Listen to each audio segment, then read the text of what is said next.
what's your system? Now I'm curious.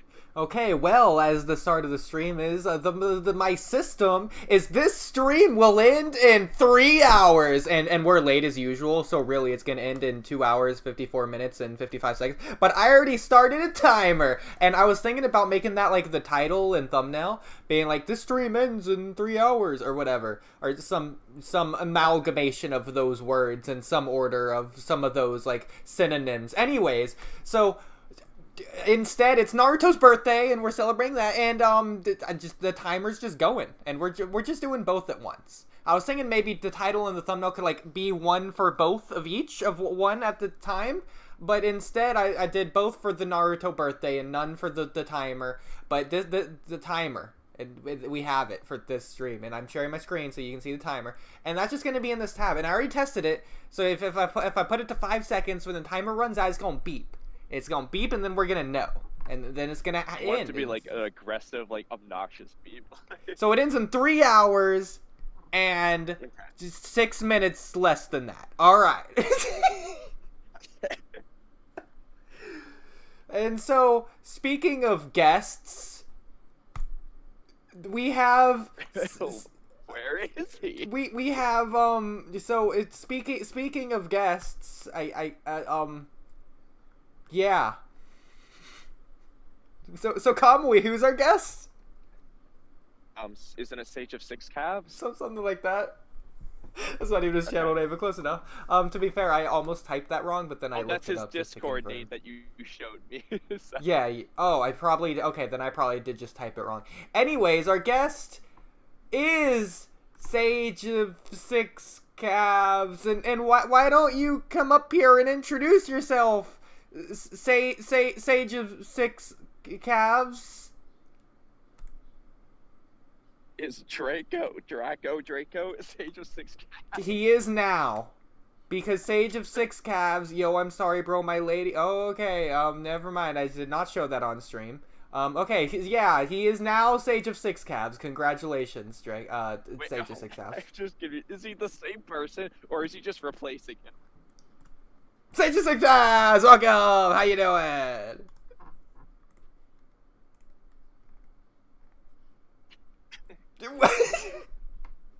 Draco, that's your cue.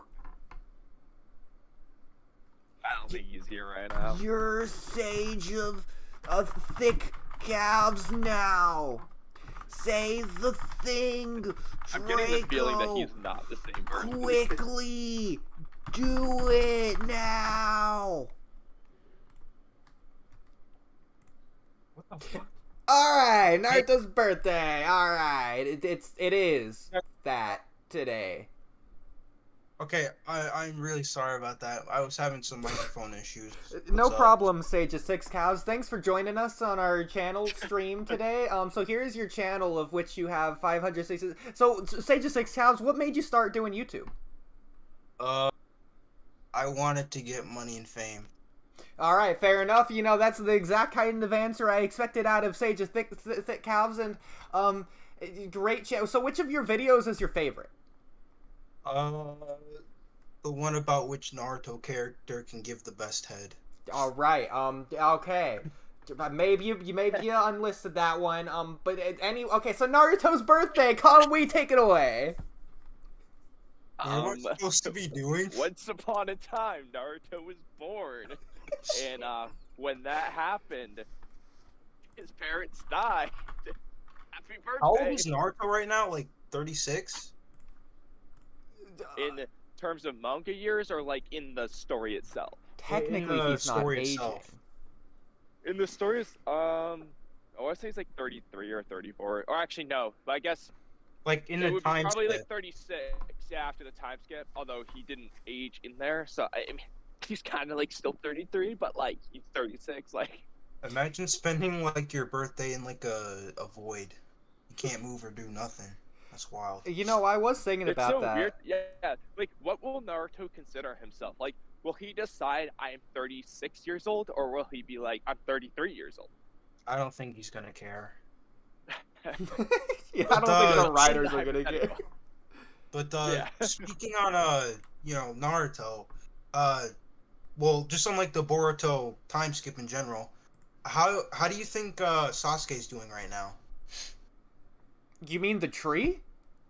No, Sasuke, like Sasuke Uchiha. Yeah, the Yeah, the tree. tree. You haven't what? heard about that? You don't know? No. Oh, Yeah, No, you're in what for I a mean- rude awakening. Oh, he's a tree now? Like deadass? Absolutely, yeah. Oh, you're fucking with me. No, funny. he is. He is. Nah, I mean, Wait, like, wait, it's wait, pretty much bullshit. proven. Bullshit. What did I miss? Hold on. I mean, Chapter 2's title is literally Sasuke. I didn't read chapter. Hold on. No. Okay, that was no, good. no. That was really good. I must have missed it. I don't remember that. You're fucking with me. Hold on. Well, no, the title is Sasuke. It is, yeah. Tree, aka Sasuke. Oh, that's his name? Yo, Sasuke means tree. Yeah. Oh. Huh. Was Weird. it Naruto explained? Somebody... Anyway, how do you think Sasuke's dead? Well, I mean, he's living as a tree. Yeah, I mean, Yo, do you I think ain't gonna lie, trees are dead? Because that sort of answers your No, I question. mean Sasuke. God, you know what I mean? Sasuke the character. Naruto's husband.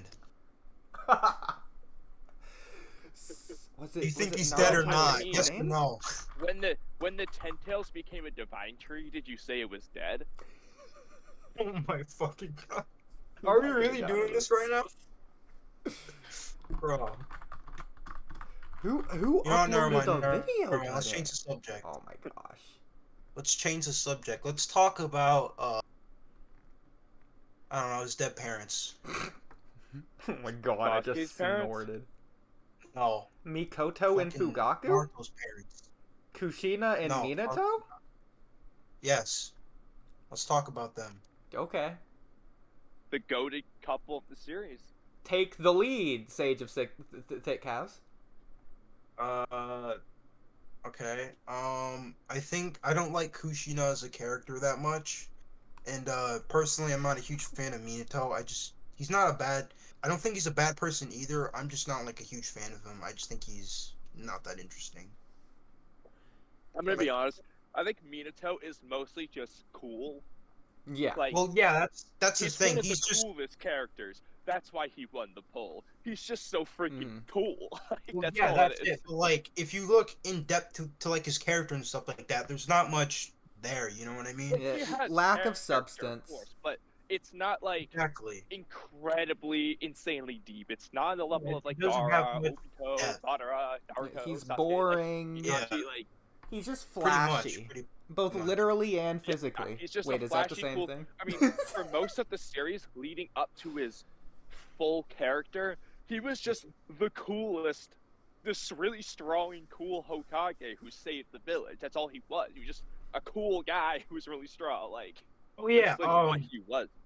I don't know if you guys ever touched on this, but do you think Minato scales above the first Hokage and the second Hokage? Because I've seen some arguments with like my friend groups personally, and like a few YouTubers who argue that Noodles. Minato and Hiruzen are arguably above them because like the Minato manga implies that like due to the fact that he's Oh using like my a seal that's like on the same tier as like the first Hokage.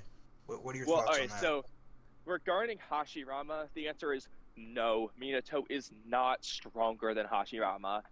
Granted, if you want to say the whole like, oh, Minato was the strongest Hokage, Hiruzen was the strongest Hokage, Hashirama was the strongest Hokage statements thing where Kishimoto kept changing his mind, that's one thing. But in terms of like the Kurama thing, for one thing, Oodie actually translated the Japanese.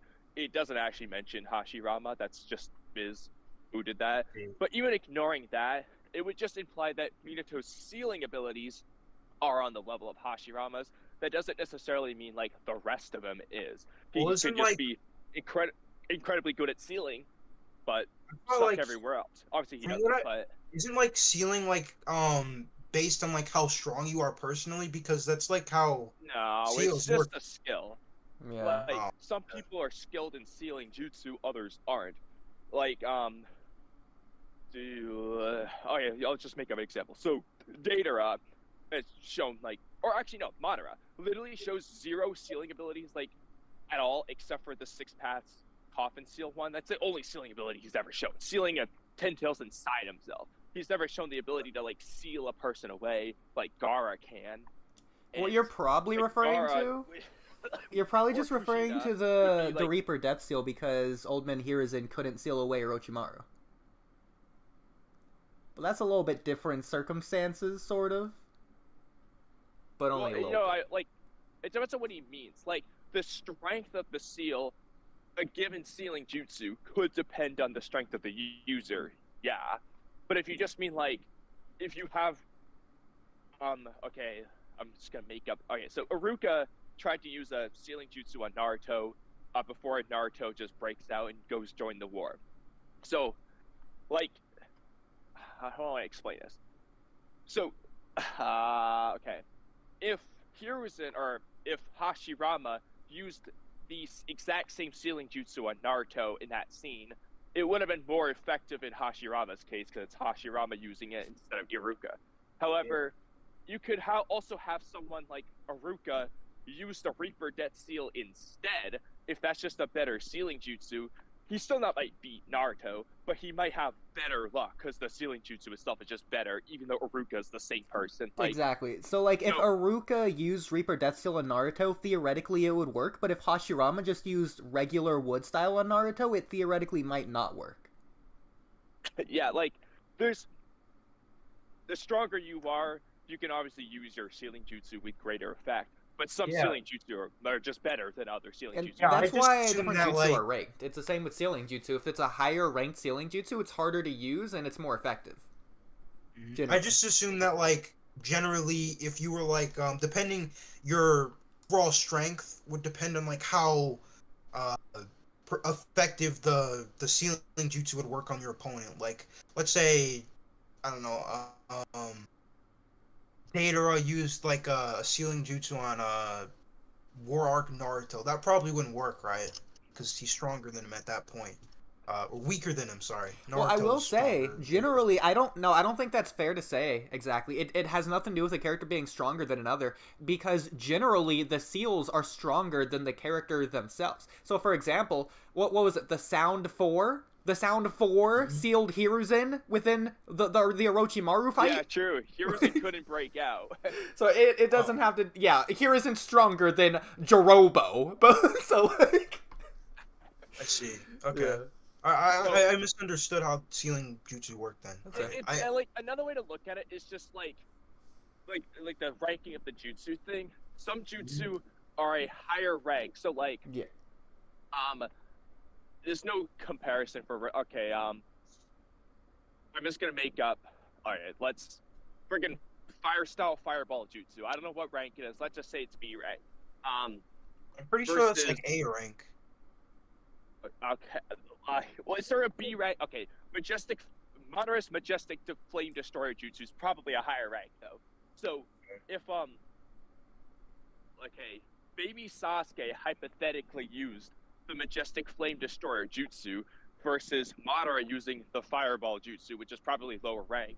Madara is probably still gonna win the clash because he's that much stronger, even though the Jutsu is better in Sasuke's case. But if the difference in power was closer, so say Madara versus Obito might be able to win by using the superior Jutsu over Madara, even though Madara is stronger. Like, it kind of just depends. Like, the jutsu rank plays a role as well as the jutsu user's strength plays a role too. Yeah. It's kind of like a balance. I think it's like a correlation between the strength of the caster and the strength of the jutsu itself.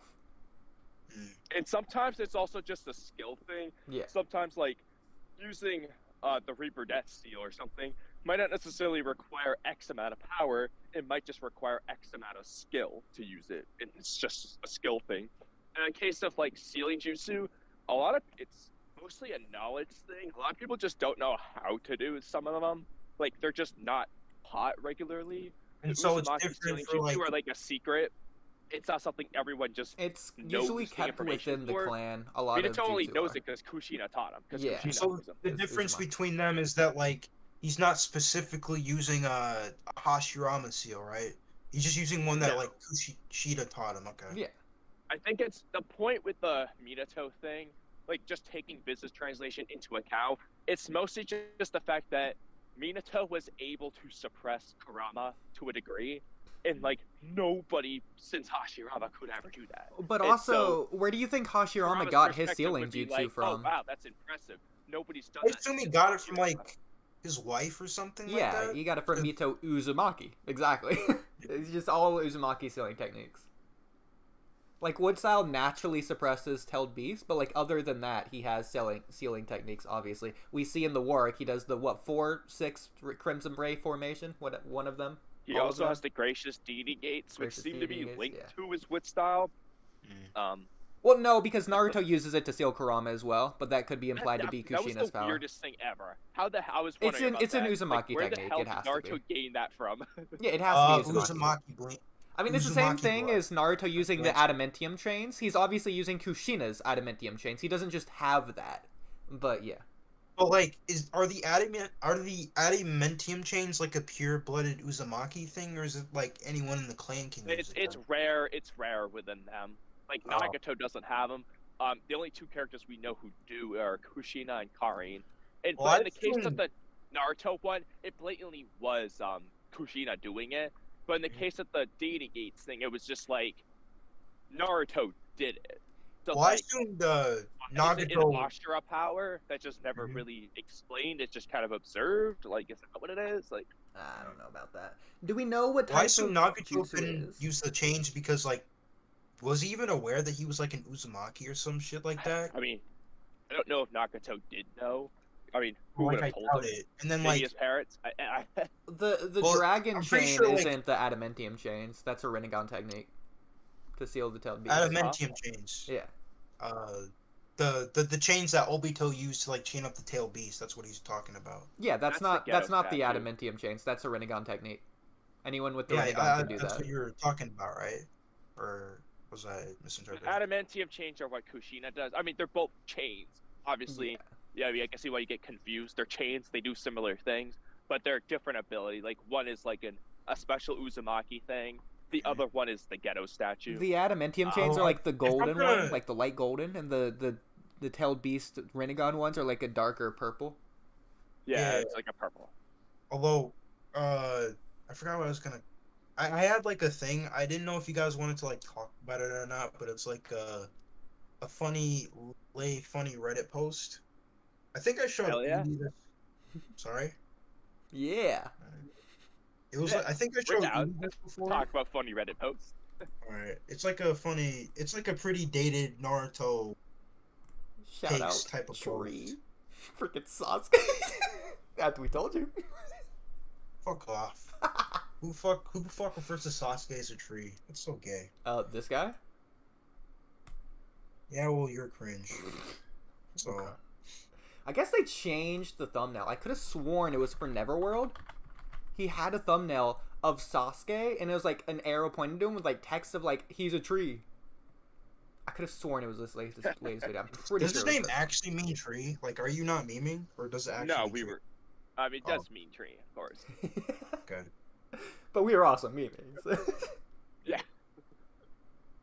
Like, Um, 100% bullshitting memeing the entire time. Alright, let's see. That being said, there is like a theory about him being a tree. That's where that kind of comes from. Oh my god. Okay, so I have two Reddit posts that I think are funny. Post Oodie, do you want me to them. post it in the server, or do you want me to post it in your DMs? Yeah. To which one? Yes. Alright, fuck it, I'll just post it in the server, I don't care.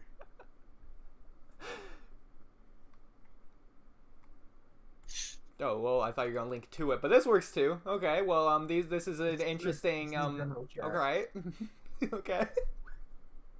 Oh, I posted this the other day because it was funny. Oh, okay. So I think I think Kamui, I did think you the see more this? crazy one is saying that like Kishimoto groomed his audience to like hate women. Like what?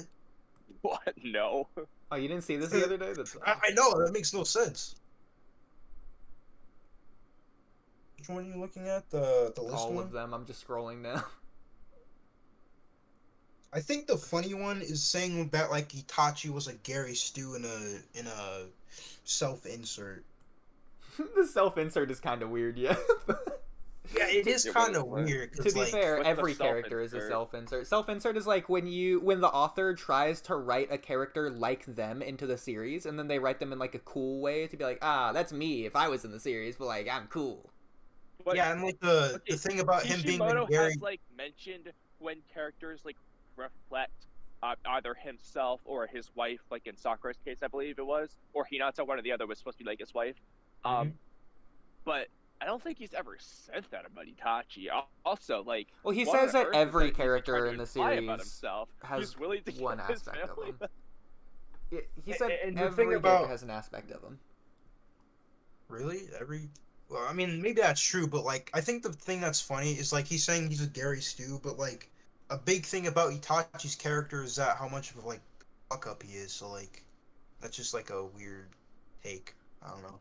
Well, I mean, like, there's certain aspects, like, you could say the fact that Itachi, like, admits, like, he's made mistakes, trying to do everything by himself. Like, maybe Kishimoto is reflecting and saying, hey, I tried to do everything myself. I took on more than I could handle, and I messed up because of it. Like, that aspect could be, like, a reflection of Kishimoto. It's probably not the fact that he was willing to kill his family. That's the reflection. It might be, like, the flaw of trying to do everything by himself. The same thing Itachi tells Naruto not to do, so he doesn't become like Madara. Like, that could work, I suppose.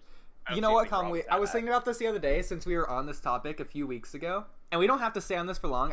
I'm curious on your take in general. So, like, sort of two different related questions here. So, like, obviously the scene that you're referring to, Itachi says, well, if he told Kid Sasuke, then Kid Sasuke could have done something about it or whatever. First of all, when do you think he realized this? Was it, like, in the moment, or did he already realize it at some point after the massacre and before now? Like, did he die with this knowledge, or was this an Edo Tensei knowledge thing? I think you can make an argument for either way, I'm sure, but off the top of my head, without really thinking about it, I think it's as an Edo Tensei he comes to that realization. A lot of it might have to do with, if I had to pick up, okay, there's more than one possible points you could say, but I think that some factors could include, for example, even after he died, he was still trying to do everything himself through Shizui's eye. He's gonna control Sasuke instead of relying on Naruto to save him. That's something he decides to do after the fact, after he uses Konosuba Kami on himself.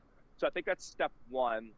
But even then, he's trying to take care of Kabuto by himself. He's literally ignoring Sasuke. It's like, no, go away for now. I don't need your help. I don't want your help. So he's still kind of trying to do it by himself in a sense there. So I honestly think it might not have been until, like, the end of the Kabuto fight. I also think seeing Kabuto and what he was becoming also helps. I feel like that's a bit of a slap in the face for Itachi. It's like, yo, like, this guy is me. Like, I want to save him, but, like, this was me. He's an example of how I was wrong. So it might, I don't think he fully believed in Sasuke, like, in having Sasuke help until that moment. But you could say, like, the seeds were planted earlier. Yeah, so I think I completely agree. I do think it is also the Kabuto fight.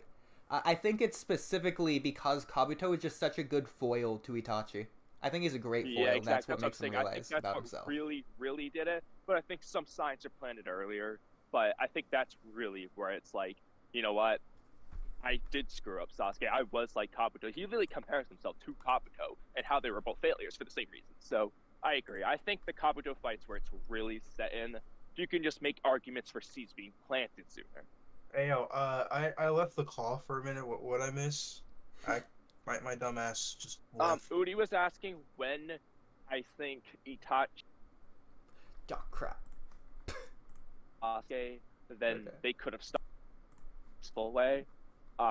The answer we're coming to is really the Kabuto fight. Is probably when he really believed in that. I mean, that's the story makes it pretty clear. That's when he realized. No. Yeah. I don't know if the story We're makes just it adding clear, elaboration for why. Yeah. I think he says now I realize, so like either way, that's when he realized. So. Yeah, he says, but now I realize. Like, he says, like, I always lied to you, I tried to do it, but now I realize. So technically that is what he's stating. He realized it. Okay, well, this is. Oh, sorry. Go ahead. Yeah, so this is just setting up context to my question. It's sort of a brutal question, Kamui. I'm not gonna lie. So, like, again, just here for your genuine thoughts, not here for like a heated debate. Okay, so. I know. Okay, so we agree the story's trying to tell us that Itachi loves Sasuke and loves his family. He's just doing it in a fucked up manner. So, okay, but like, hang on. If he loves them so much, why did he not already know this? He should, if he loves them, he should know about them, like, a lot. Like, he should already know. Like, this isn't, like, that big of a revelation, I don't think. No, I don't think, it's not about love, it's about trust. He loves his family, but he loves Sasuke more than anyone, but he didn't trust in Sasuke's ability, his power of cooperation, if you will. He didn't trust in Sasuke to deal with it. I would say the loss of Shisui, really is what partially kind of fucks this up for Itachi, because, I was reading this in the novel, I didn't read the whole novel, but I was just reading a lot of passages, it's kind of explained pretty well, like, Itachi wants to be but he's trusting in Shisui to handle this. Shisui's like, yo, I will do this, trust me. But then Shisui fails because of Danzo. And at that point, and then Danzo basically says, hey, you can do all this yourself now. Here's your choice. I think at that point, Itachi just takes it all upon himself. That's why there's a reflection of, like, this is my mistake. I tried to do it by myself. Because I think he just, like, had a fear of someone else failing, maybe, perhaps you could say. And he just thought he was the only one who could do it because Shisui failed. There's a lot of potential arguments to make for why he felt that way, but the moral of the story is he just didn't trust in others to help him. He thought he had to do it himself. But he realizes, no, that's wrong. I should have trusted Sasuke, because maybe Sasuke would have done it had I given him a chance. But the biggest thing is he didn't give Sasuke a chance to try by telling him about it and having Sasuke appeal to his dad. He just never gave Sasuke a chance. He just jumped the gun and said, no, you can't do it. But you should have done. Yeah. Okay, I think that's a really good answer. I think part of that also has to do with he's a kid. Love is related to it. Well, no, I do think love has a lot to do with trust. I don't think they're like two separate things. I think if you love someone, you should trust them. But I agree with the Shisui thing. I think that's a good answer. It's a different type of trust. It's not that he distrusts Sasuke in the sense of like Sasuke's gonna backstab him or whatever. It's more so just like, okay, because on one hand, you might be going this direction. Minato says like it's the duty of a parent to unconditionally believe in their child. Now, technically in Naruto, it's never stated that it's a duty of a brother to unconditionally believe in their brother. However, assuming a similar thing, I feel like he should have believed in Sasuke, but I don't think it's because he didn't love Sasuke. It's just that he was almost scared to have Sasuke fail. I don't know. He just obviously there's different layers. You're right. Of love. It is that. It's because like Itachi is an introvert, and I myself am an introvert, right? And I find it hard to like trust people to handle stuff. So I'm like, you know what? They're probably gonna fuck this up, so I might as well just deal with it myself. That's most likely what Itachi's like thinking, because he's a perfectionist and stuff like that. So I assume that's why he didn't trust Sasuke with telling him about like the clan and how to deal with it, all that type of stuff. So for me, love is a very complex emotion, and so I think there's different levels to it. And so I think if you want to say he loved Sasuke early on, I'm sure it's at least fair to say because of this revelation, he loves him more later on, which is why he's able to trust him more later. He's able to unconditionally trust. Well, because the thing about what trust is, trust is like... it's okay to say he loves him even more. Like, he was at 100 and he loves him 110 now or something. I think that's fine. But I think, like, he already, like, clearly loves Sasuke to the max because, like, Obito... Granted, I know it's Obito telling him but he wasn't wrong. Like, Itachi's priorities were Sasuke, then the village, then the rest of the clan. Like, that is his order priority. Like, Sasuke is his number one. Whether he trusts him or not, he still is. He still really loves his brother. Why do you... I find that, I don't know about the order. Like, I feel like Sasuke and Konoha is a bit debatable. I don't know, personally. Nah, because there's two reasons why I would say this. One, as Obito, like, the point was, it was a way to, I mean, he didn't want Sasuke to die. Like, at the very least, we can agree that, like, the clan Yeah, is below I agree with that. I just think that he like wants if Sasuke to live. But the thing was, like, the whole, he's showing up to Konoha to scare Danzo, like, basically it's a threat, like, if you kill Sasuke, I'm destroying the village kind of thing. That's the implication with that. Granted, Itachi probably wouldn't have actually done it. He probably just killed Danzo alone in that case. But, I mean, I guess you can argue they're at least equal. I'd be okay with that. But the main reason, now this only applies to Edo at the end. But he does say, like, no matter what you do, I will love you always. So even if Sasuke destroys the village, he will still love Sasuke. So that would, at the very least, by the end of Itachi's character, you could say Sasuke's number one. Before then, maybe not, because he's willing to manipulate him. well, I say He asked Naruto if he can set him on a weight of scales. Like, can you kill Naruto? Can you kill Sasuke? Like, I was gonna say, like, not only that, like when you mentioned that fucking when he said like before that, like before the Edo stuff, not only that, but he was willing to like brainwash his brother to be like essentially like a soldier for the Leaf. So I think that adds to it being more equal, if that makes sense. So yeah, I mean, I think saying equal's fine, at least leading up to the Edo, but I do think by the end of his Edo, Sasuke becomes number one.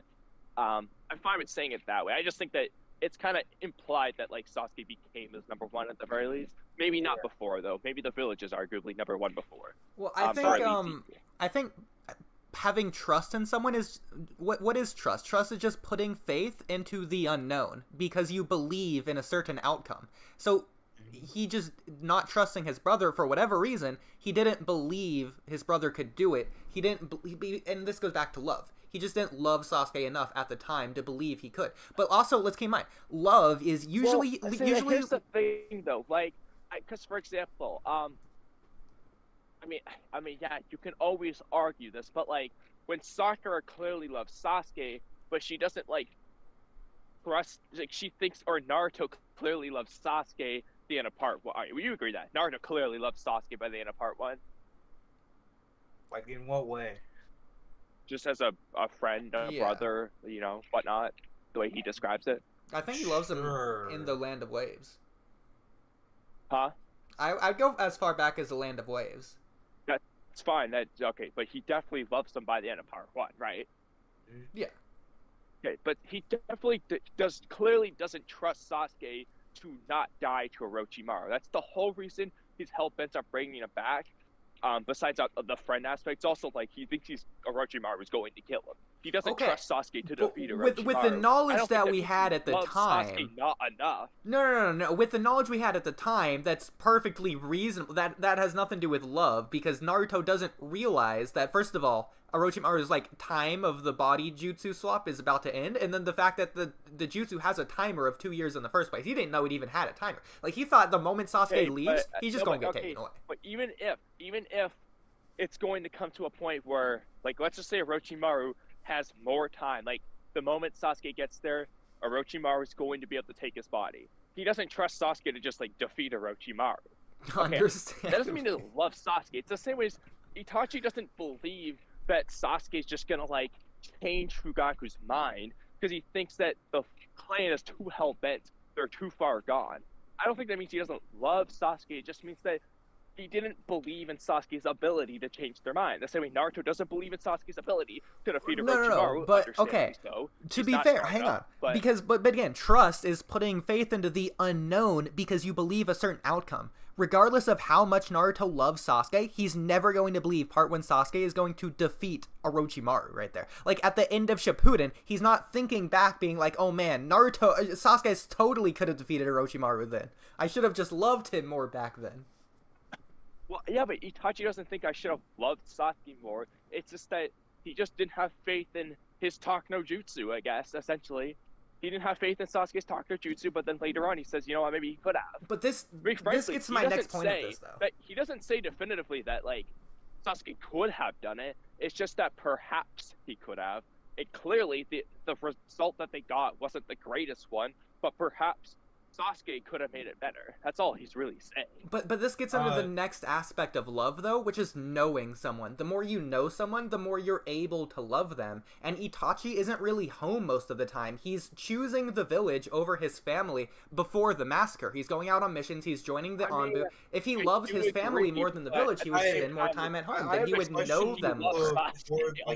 Like, it depends on like what you. So if your argument is sorry Draco, but if your point is like just Itachi came to love Sasuke more by the end, that's perfectly reasonable. I think that makes perfectly fine sense. But if your point is that he didn't love Sasuke like a lot early, I think he clearly loved Sasuke a lot. He just didn't love him as much as he did later on. Maybe I don't know. Like, well, I think he should have been able to know Sasuke enough in order to trust Sasuke enough to do this, because it's not, again, I don't think it's that big of a revelation or anything.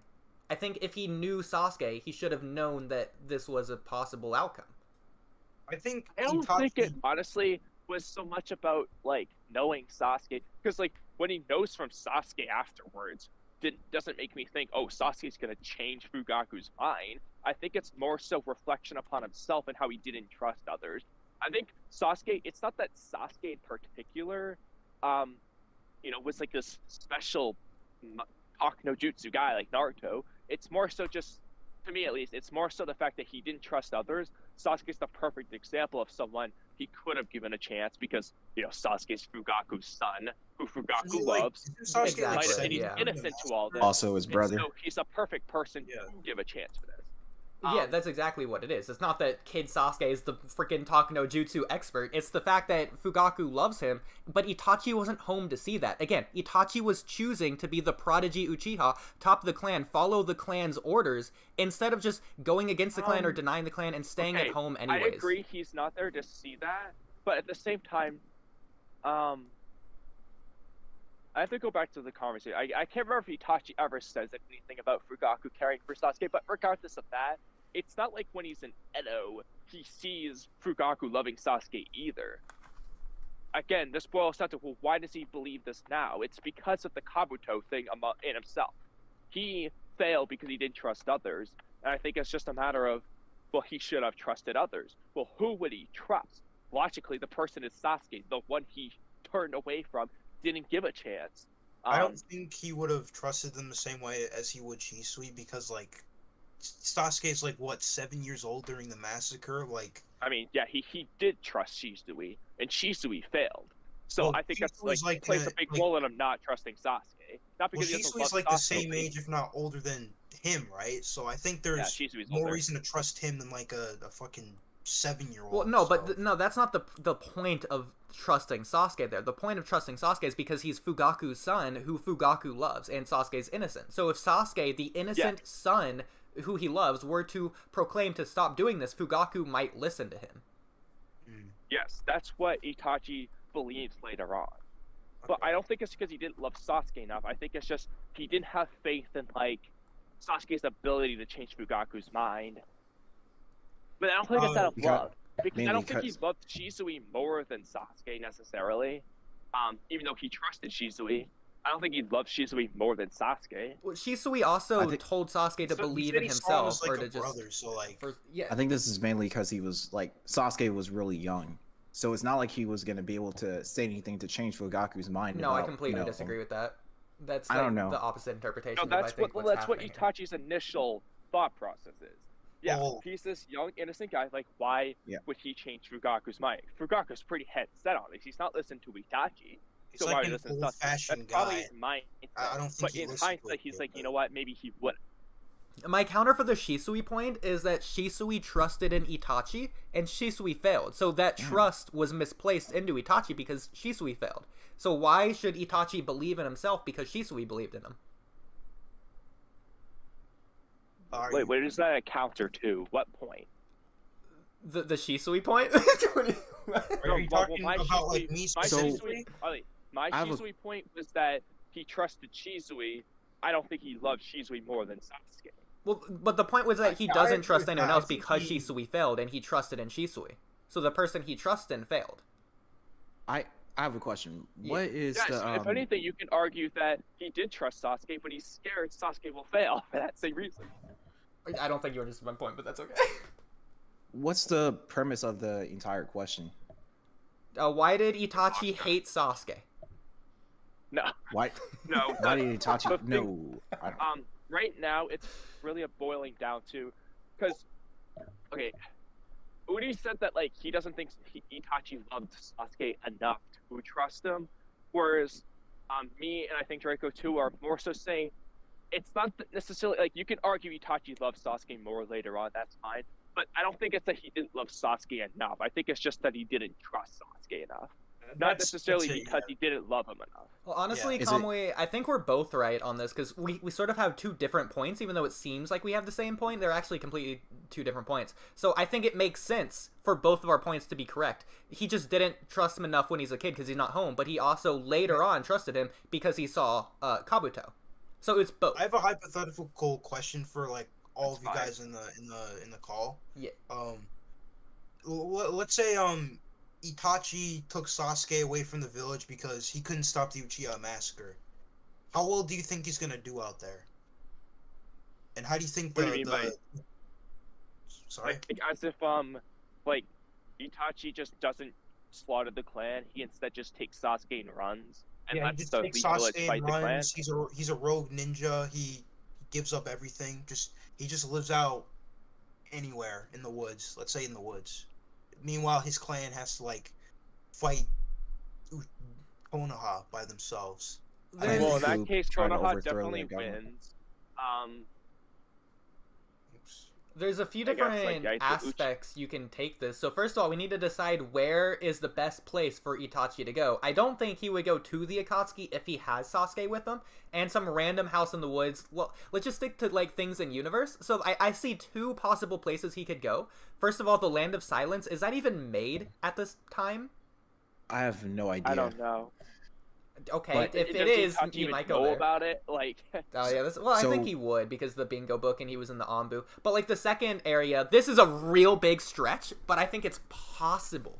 He could live in like the cat hideout, like the Uchiha hideout with the cats that like Tamaki's cats own or whatever. I mean, I don't think that's a stretch. I mean, he definitely could. Well, because it requires like a Sharingan or like an Uchiha jutsu to open the place in the first place. So I don't think anyone's going there generally. But also, I don't know, like, so Itachi was able to like sneak into the village undetected. Could he and Sasuke just stay in the village undetected? Like, it goes back to the whole, like, Ino's family, the Yamanaka bubble around the village. Is it a bubble or is it like a Being sphere? able to detect chakra signatures.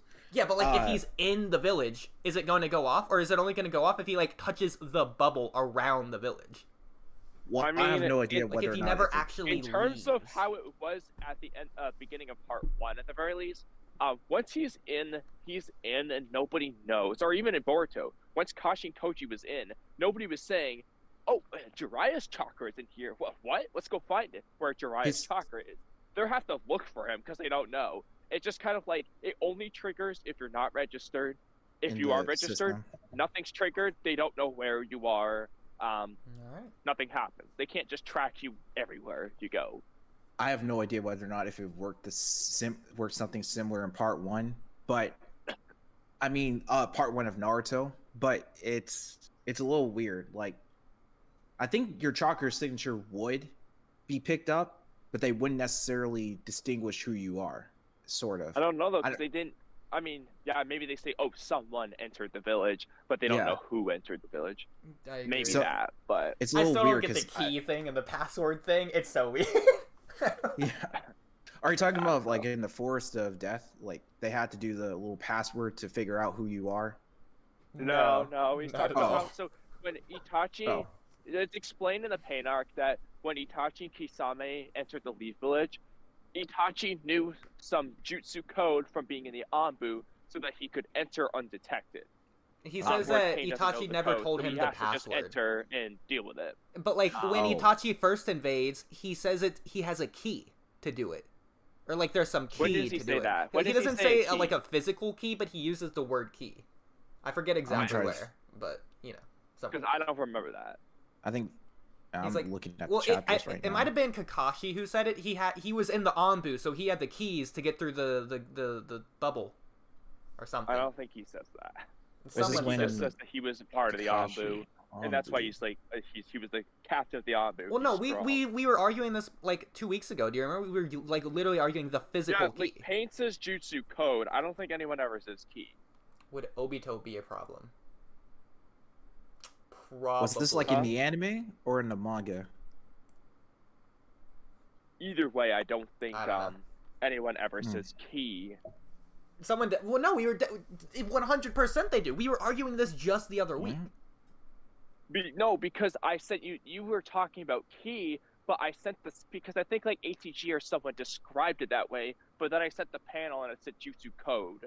So I don't think maybe key it's a was ever mistranslation. used. Like I don't know if it was him.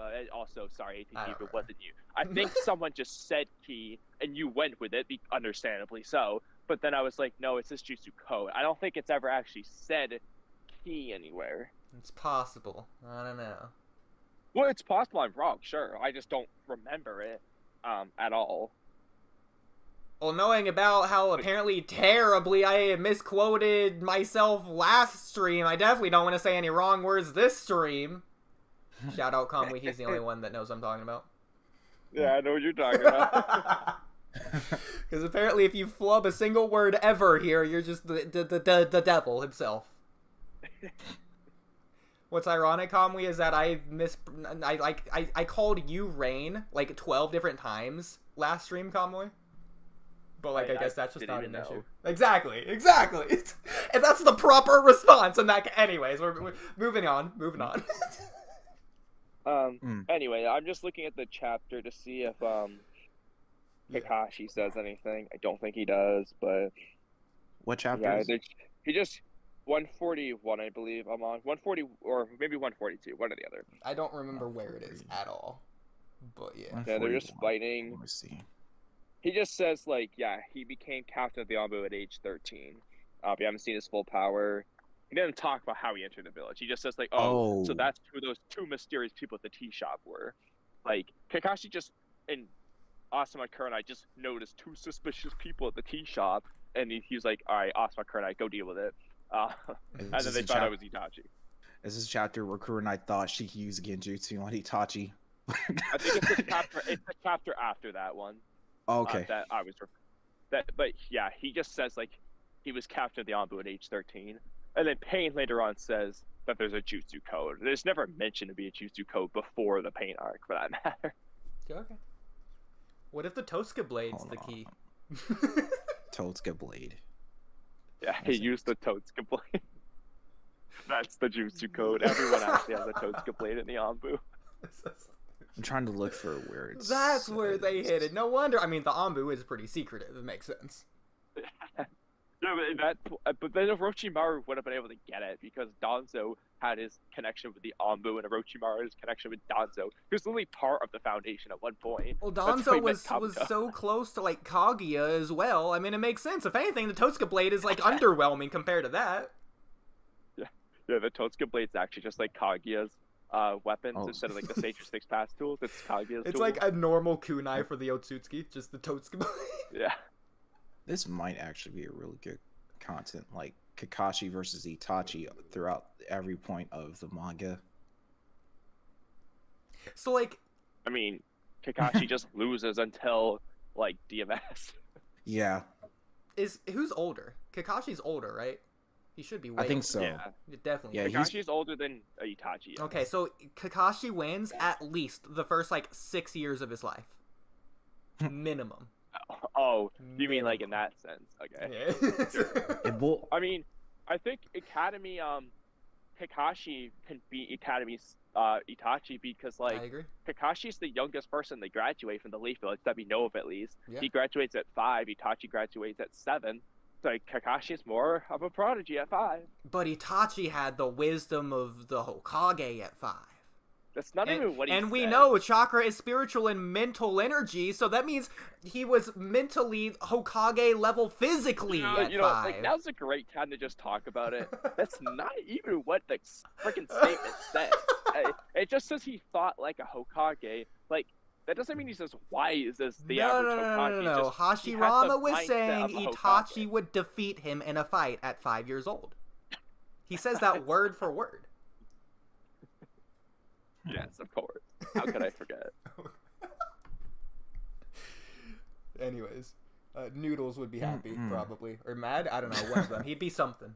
You know, maybe I should make a YouTube short on this misconception that Itachi's as wise of a Hokage, as a You know Hokage what? at age 5. That's why You he's so should- smart. It doesn't have to be this one. You should take a misconception and run with it. Like, dial it up to 100. Like what I just did right now, but try and script it in a way to where it's as unironic as possible to try and convince people it's real.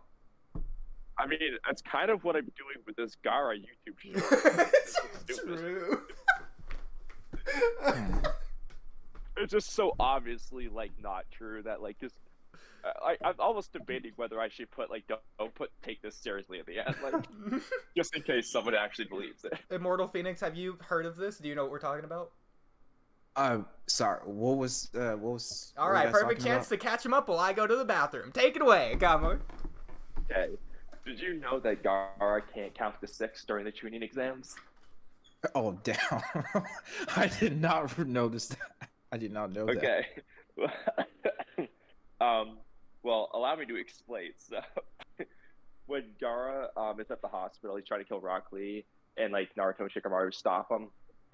Gara ultimately says that his father tried to kill him more times than he can count.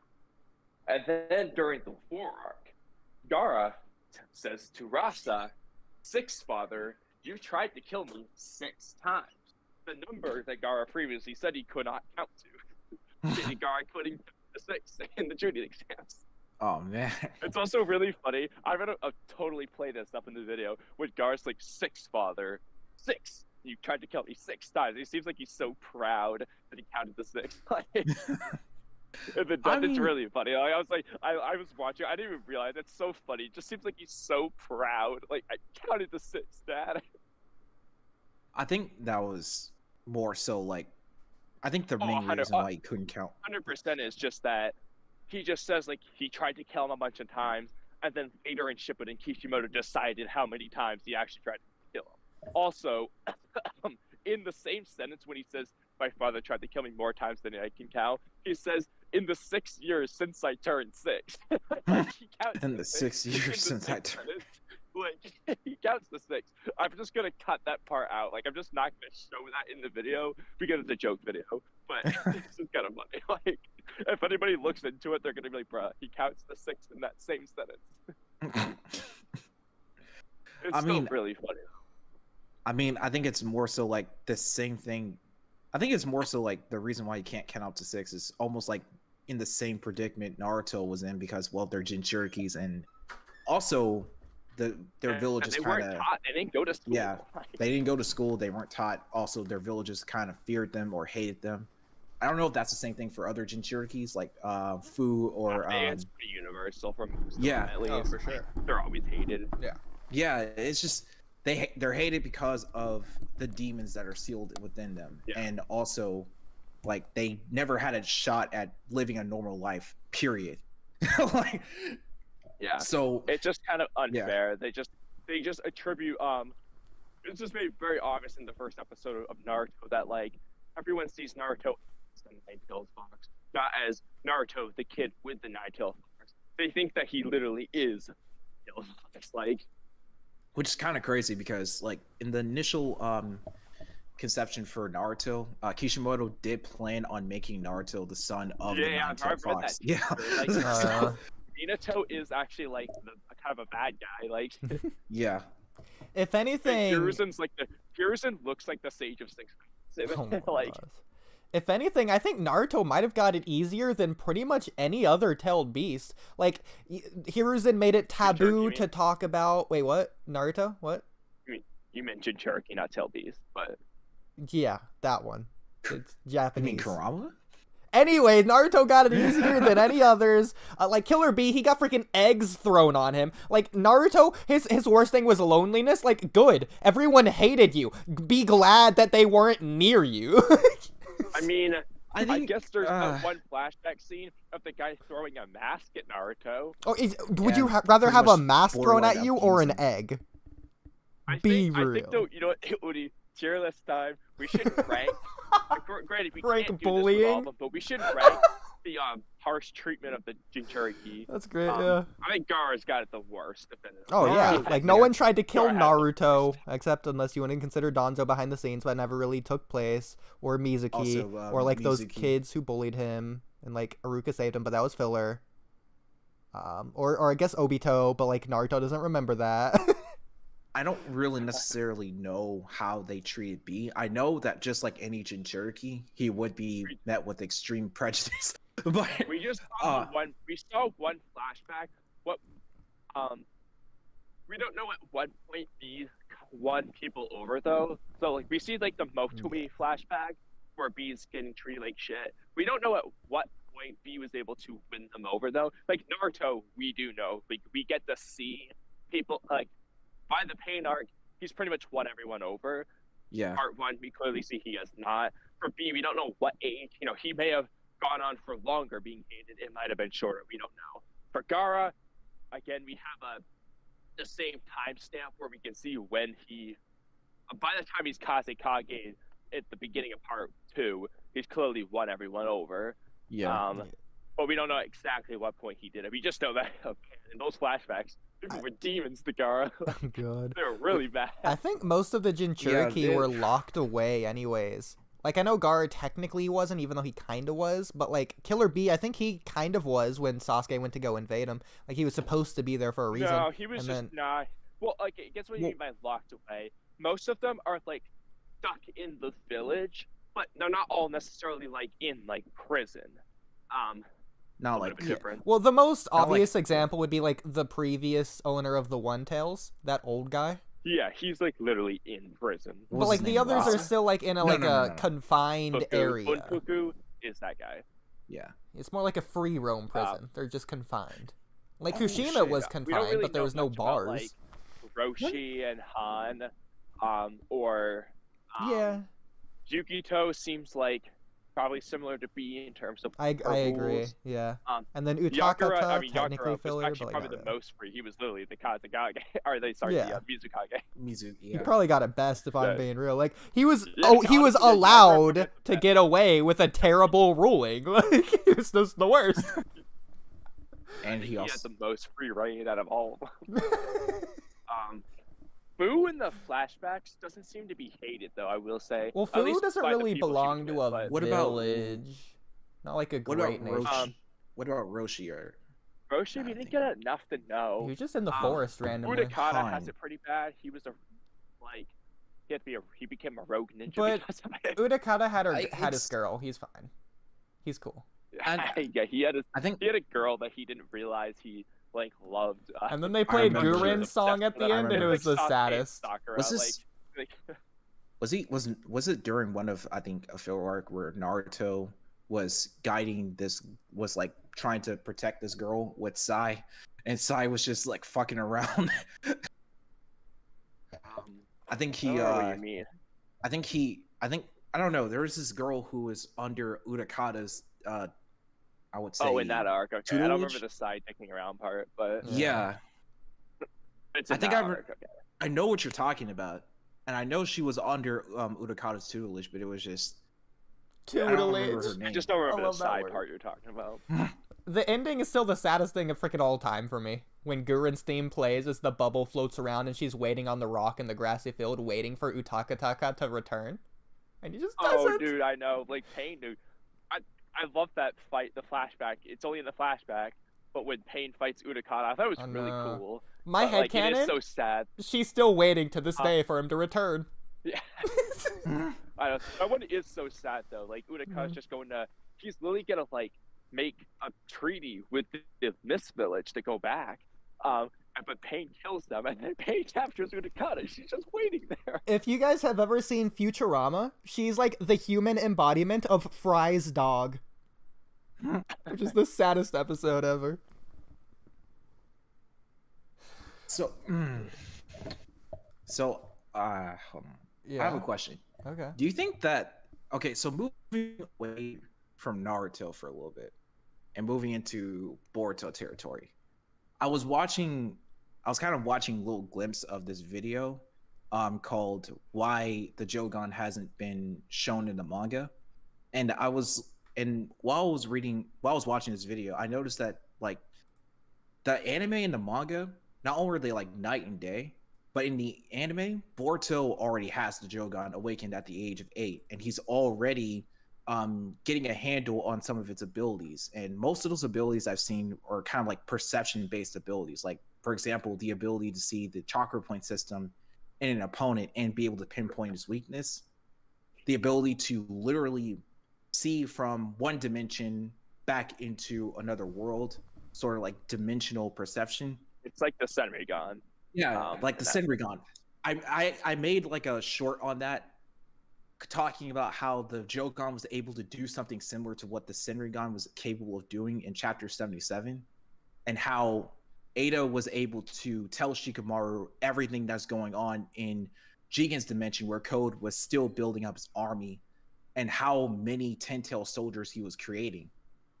And I was looking at that episode where Boruto was peering from Nue's dimension back to Earth, and he was actually able to hear, Shikadai, Inojin, and everyone calling to him, whereas Ada wasn't able to fully be able to hear what Code was saying.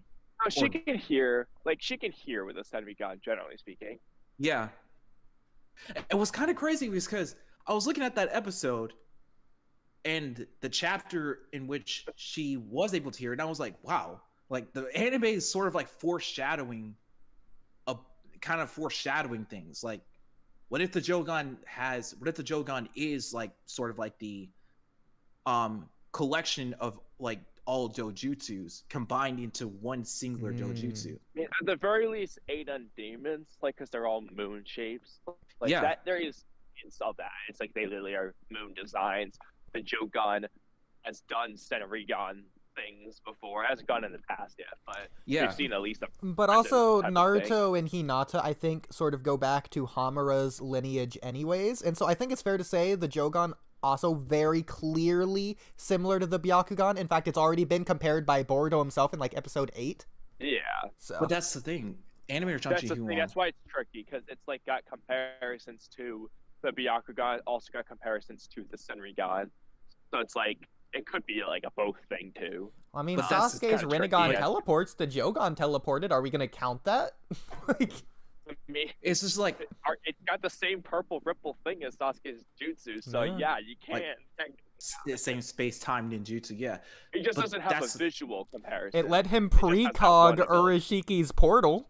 So that's like a Sharingan. That's like base Sharingan. The Eye of Hypnotism. No, that's not it. Rinnegan. The Eye of something. What is it? The thing is like Rinnegan ability, like the ability to be able to predict when an Otsutsuki is going to use Yamotsu Hirosaka, which is their which is like the Otsutsuki's ability to like to go through dimensions and just like be able to travel around.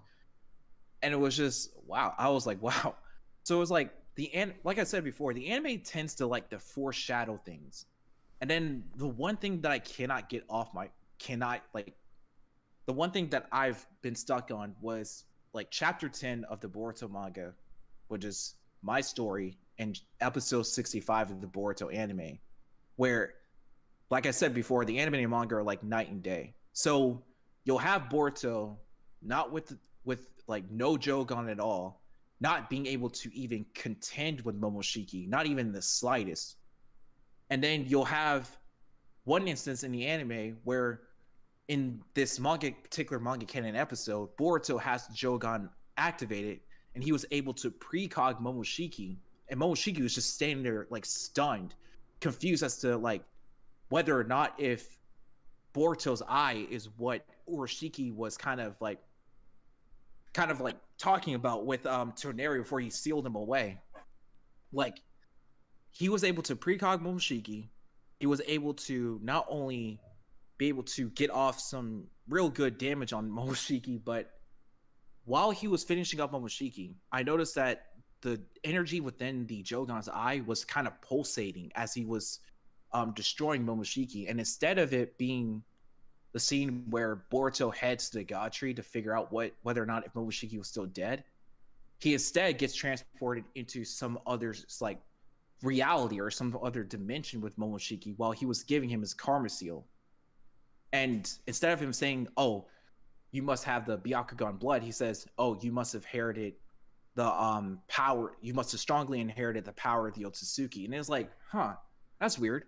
Why would they add this? Hate I was disparity between the manga and anime. I was like, I huh, hate it. that's weird. Why is that scene? Why are we getting this instead of what we're actually getting in the manga? And the more I thought about think that it was retconned yeah, in the anime.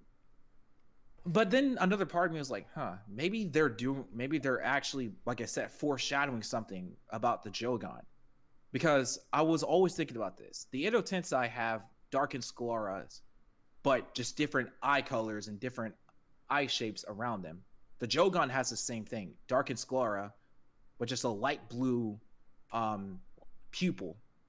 And what's crazy is that the energy within the Jogan's eye, while Boruto's finishing off Momoshiki, kind of resembled sort of like the Tenseigan. So I was like, oh my god, hold on now. This is really weird, but it's also interesting because it tells me that Boruto might actually have the ability to communicate with the dead with this dojutsu activated. And I don't know if this is just me. This is just my theory. But the Jogan might actually have a connection towards the Pure Lands. I forget that's where you were going with the Edo Tensei thing. Yeah. It might have a connection towards the Pure Lands because why is it called the Pure Eye? I mean, why is it called the Pure Lands? Okay. Yeah. Why is it called the Pure Eye? And why is there a realm called the Pure Lands? Why do the Edo Tensei have darkened scleras around their eyes?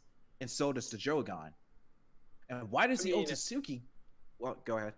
This is a very silly thing, I will say. But it is called the impure world reincarnation, technically. That's what the name means. Impure, like with the Edo Tensei. So yeah, it might be the opposite. Or rather, that might be the impure version of the pure eye. Yeah, what if Naruto just has dirty eyes? Like everyone except for Boruto. They just need to clean their eyes. So pure. Are showers canon in Naruto? Have we ever seen someone shower? Yes, we have Orochimaru. Oh, okay. So I guess the last time Orochimaru doesn't. When was the last time Naruto showered? Is Orochimaru the only character to shower in Naruto? He's canonically the cleanest. Yeah. I have a question. When was the last time Naruto showered after all of after the war arc and everything else? Well, I was thinking after the time skip. I mean, we just see Naruto he's just one thing after, especially after the pain arc. It's one thing after the other. Naruto and Sasuke were fighting for a day straight. Do you think they took a pause, just a timeout for a bathroom break or lunch? That's or anything? A bathroom break, dude. I think he. Same with Hashirama and Madara. They did the same thing. Well, especially Hagoromo and Hamura. They fought Kaguya for literally months. Months, yeah. Did the Ten Tails have to pee? Did they not? Did they not sleep? That's how the oceans were created. Oh my god! Stop. The worst. And okay, so going back to what I was saying, please, there's this so it's weird because we're in Two Blue Vortex right now, and we still haven't seen the Jogan, not once. But then there's also a part of me that's thinking to myself, maybe they'll probably show it in a flashback that maybe Boruto already has a pure eye and he's just waiting to use it. I hope not. It's just I'm okay. We kind of ended off chapter 80, which is the last chapter for the time skip, with Boruto and Sasuke heading out to the village. They don't want to get tracked. Code is already preparing to launch his army, except this time he isn't trying to launch it on the Hidden Leaf.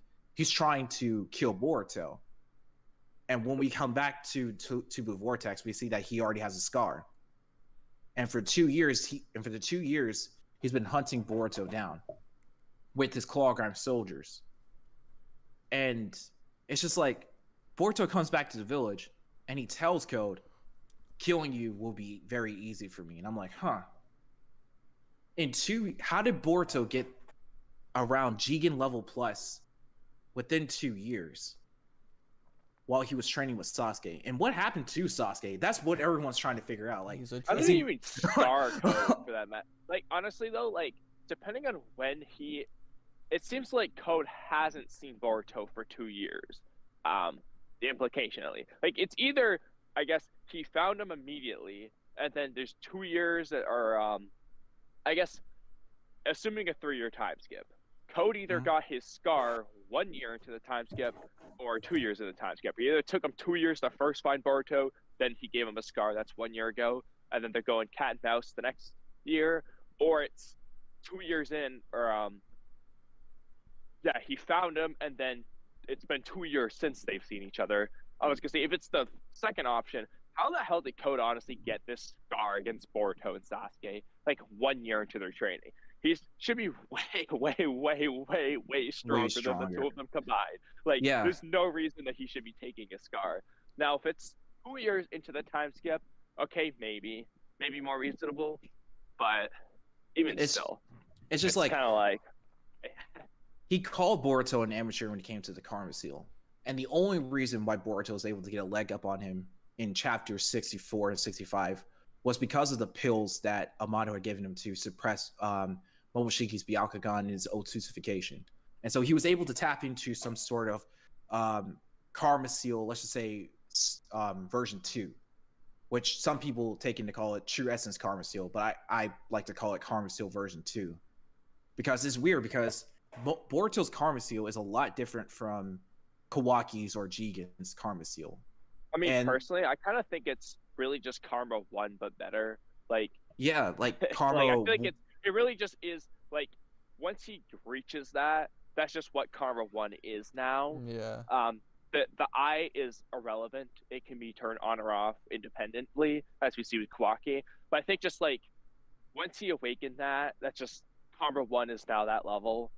Jigen's Karma 1 is this true essence. It's just kind of like his original Karma 1 was just like Karma 1 half. It just wasn't really good yet. It's the same with a lot of other transformations. Like, Naruto has like 3 different forms before the One Tails, and like Sasuke has like 3 different curse mark variations before curse mark stage 2, and then Gaara has like 8 different stage 1 of the One Tails. Like, yeah, dude, Gaara. But it's many versions of the One Tails.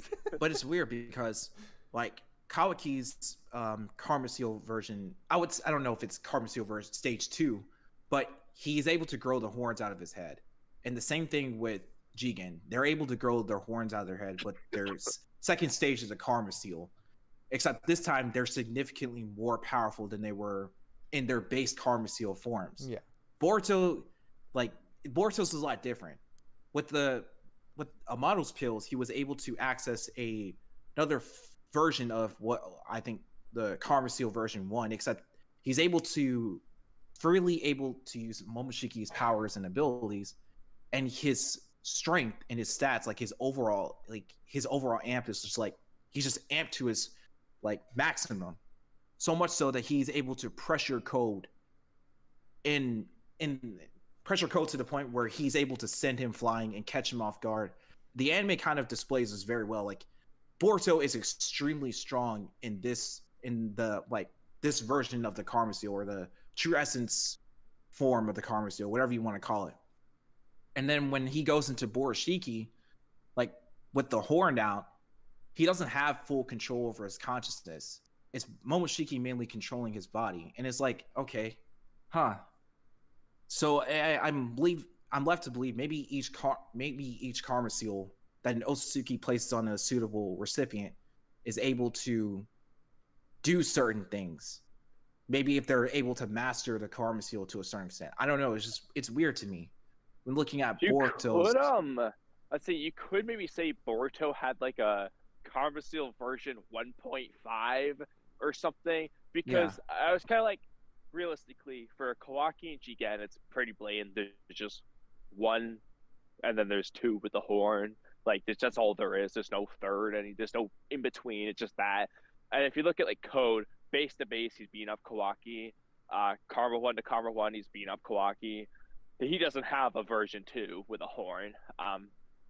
Anyway, and then for Boruto, it's like, okay, base to base, Code's beating him up. Karma 1 to Karma 1, he's beating Boruto up. But then all of a sudden, Boruto has this other one that's not Borushiki with the horn, that's kind of tying with Code. So I guess you could call it version 1.5. It's like not quite version 2 yet, but it's better than normal version 1, maybe. I don't know. He's like more stronger than he was in his base Karma Seal version. I don't think it's fair to say it's like tied with Code, because Code was a little bit more frantic and panicky at this moment because he was really surprised at what was happening. Like, it's the same thing with Sasuke versus Code's Naruto. Also not going all out. He's still being very nonchalant and stuff. Yeah, Code like if can you're still like be stronger, if you're confused or like just not know what's happening, you're just in general going to be a lot weaker than normal. Yeah, look at Naruto versus Neji. Like, Neji is just confused. Like, even though he's technically doing better, like with his rotation and stuff, but he's so confused, he's just like thrown off. Yeah. But either way, though, the point though was just that regardless of Code's still stronger, the point is he got a lot closer. But no one else seems to have 3 forms. So I feel like Boruto doesn't really have 3 forms. I think it's more so he just wasn't quite at the version 2, maybe you could say. And okay, yeah, true. But it's just, I think it's more so like weird. It's weird because like I don't know if Kishimoto ever intended to kind of like label the transformations to help us distinguish each of them. Nah, it's always fan made. Like every time, almost every time at least. Yeah, but it's like I don't want to have to play like mental gymnastics. I don't want to do mental gymnastics to try to figure out which form is which. Because like, oh, I agree. It's just like 6-path stage mode, 6-path senjutsu nonsense. Well, the funny thing is, different versions. Naruto got Kurama Chakra mode, KCM, before Kurama was name dropped. KCM is inherently a spoiler. Yeah. So for me, I think it's more so like it took me a while to figure out the different forms of Naruto while he's entering KCM. Actually, Oodie, is it ever named Kurama Chakra mode before Kurama's name is revealed? Well, Kurama Chakra mode is a fan name anyways. I guess you could say QB Chakra mode, but I don't think anyone's ever referred to it like that. Or Nine-Tails Chakra mode. It is referred to as referred Nine-Tails to Chakra mode. Is it really a spoiler, though? Because if it wasn't ever called Kurama Chakra mode until after Kurama's name reveal, it's not a spoiler. Well, no, but he gets the form before it's only a spoiler Kurama's for a new name Naruto reveal. fan. Yeah.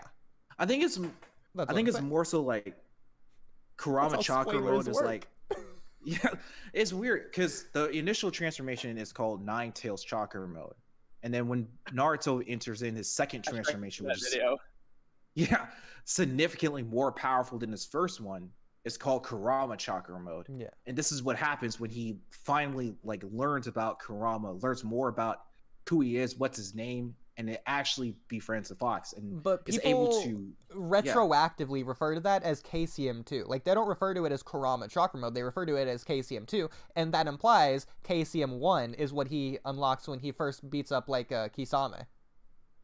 Like in the Rainbow Room.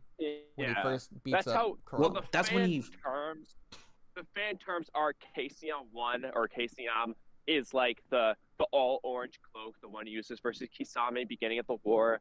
And KCM2 is when he like befriends Kurama and actually goes into the Kurama avatar. I mean, I don't know if I would call it orange, but some people call it mastered KCM. No, that's 1.5. But befriending Kurama, there's a lot of terms. Like, okay, yeah. Okay, so you know what that is. Okay, good. Yeah, that's 1.5 in KCM. But yeah. Yeah, I mean, realistically, the official names is just Kurama Chakra mode, and then Kurama mode is like when he's in the avatar. Kurama mode? That's what it's called mode officially? Just became a better Chakra mode. Like, that's all it is. It's called Kurama mode when he's in the avatar. Yeah. I've never heard that. In Kurama Chakra mode is just the Chakra mode. Where the Chakra mode just became better when he befriended Kurama. Yeah. Whereas in his initial form, Kurama was still, him and Naruto were still under like bad terms. So it was like there's always a chance that Kurama was going to, disrupt Naruto's chakra, or because Naruto's using Kurama's chakra and Kurama's siphoning off of his chakra, that's bad because Naruto doesn't realize that Kurama is taking his chakra as well. So it was like, like, even if he did obtain that form, like the first initial KCM transformation, he was still under bad terms with Kurama. And it isn't like we said, he enters KCM 2 is when he's able to befriend Kurama and able to use his power without Kurama trying to find a way to siphon off Naruto's chakra or try to kill him. He is freely able to use the chakra whenever he so desires, and like I said, Kurama has no reason to do that. Actually, I'm looking at the data book for this. Yeah. I think I may have so actually I think in the data book, I guess this would be the official names. Kurama mode is just when he befriends Kurama, he has Kurama mode. And that's that. With Kurama mode, he can enter the Tail Beast transformation, which would be the Kurama avatar. So Kurama mode just encompasses all of it, actually. Okay. I don't think there is a Kurama chakra mode. Is it ever called that in the manga? Let me look into is it ever called a Kurama chakra mode or Nine Tails chakra mode? I think it's referred to as Nine Tails chakra mode. Yeah, I'm pretty sure. Maybe probably referred to in the manga, but it just becomes Kurama mode. And Kurama mode has just gotten stronger once he befriends Kurama. I guess you could say, like when Naruto is in quote unquote KCM in Boruto, he's really just in Kurama mode. Like, yeah, that just is Kurama mode now. And then the Kurama avatar is just an extension of Kurama mode. Okay. Okay, so going back to the previous questions, though, because I never really got to give my elaboration on any of it. It goes back to the Itachi stuff? No. The code the stuff. Karmas. And the Karma, the Jogon, the freaking everything. Freaking War type chapter 1. Yeah, okay, so me and Trippy have the same theory of how he arrived. It was actually through the Jogon. No, he doesn't, Oodie. You just it's that same Trippy has it when he doesn't. He's literally said it to my face several times. So here's the thing. Didn't. So here's the thing. We know Boruto and Kawaki, at some given point, we're going to be able to fly.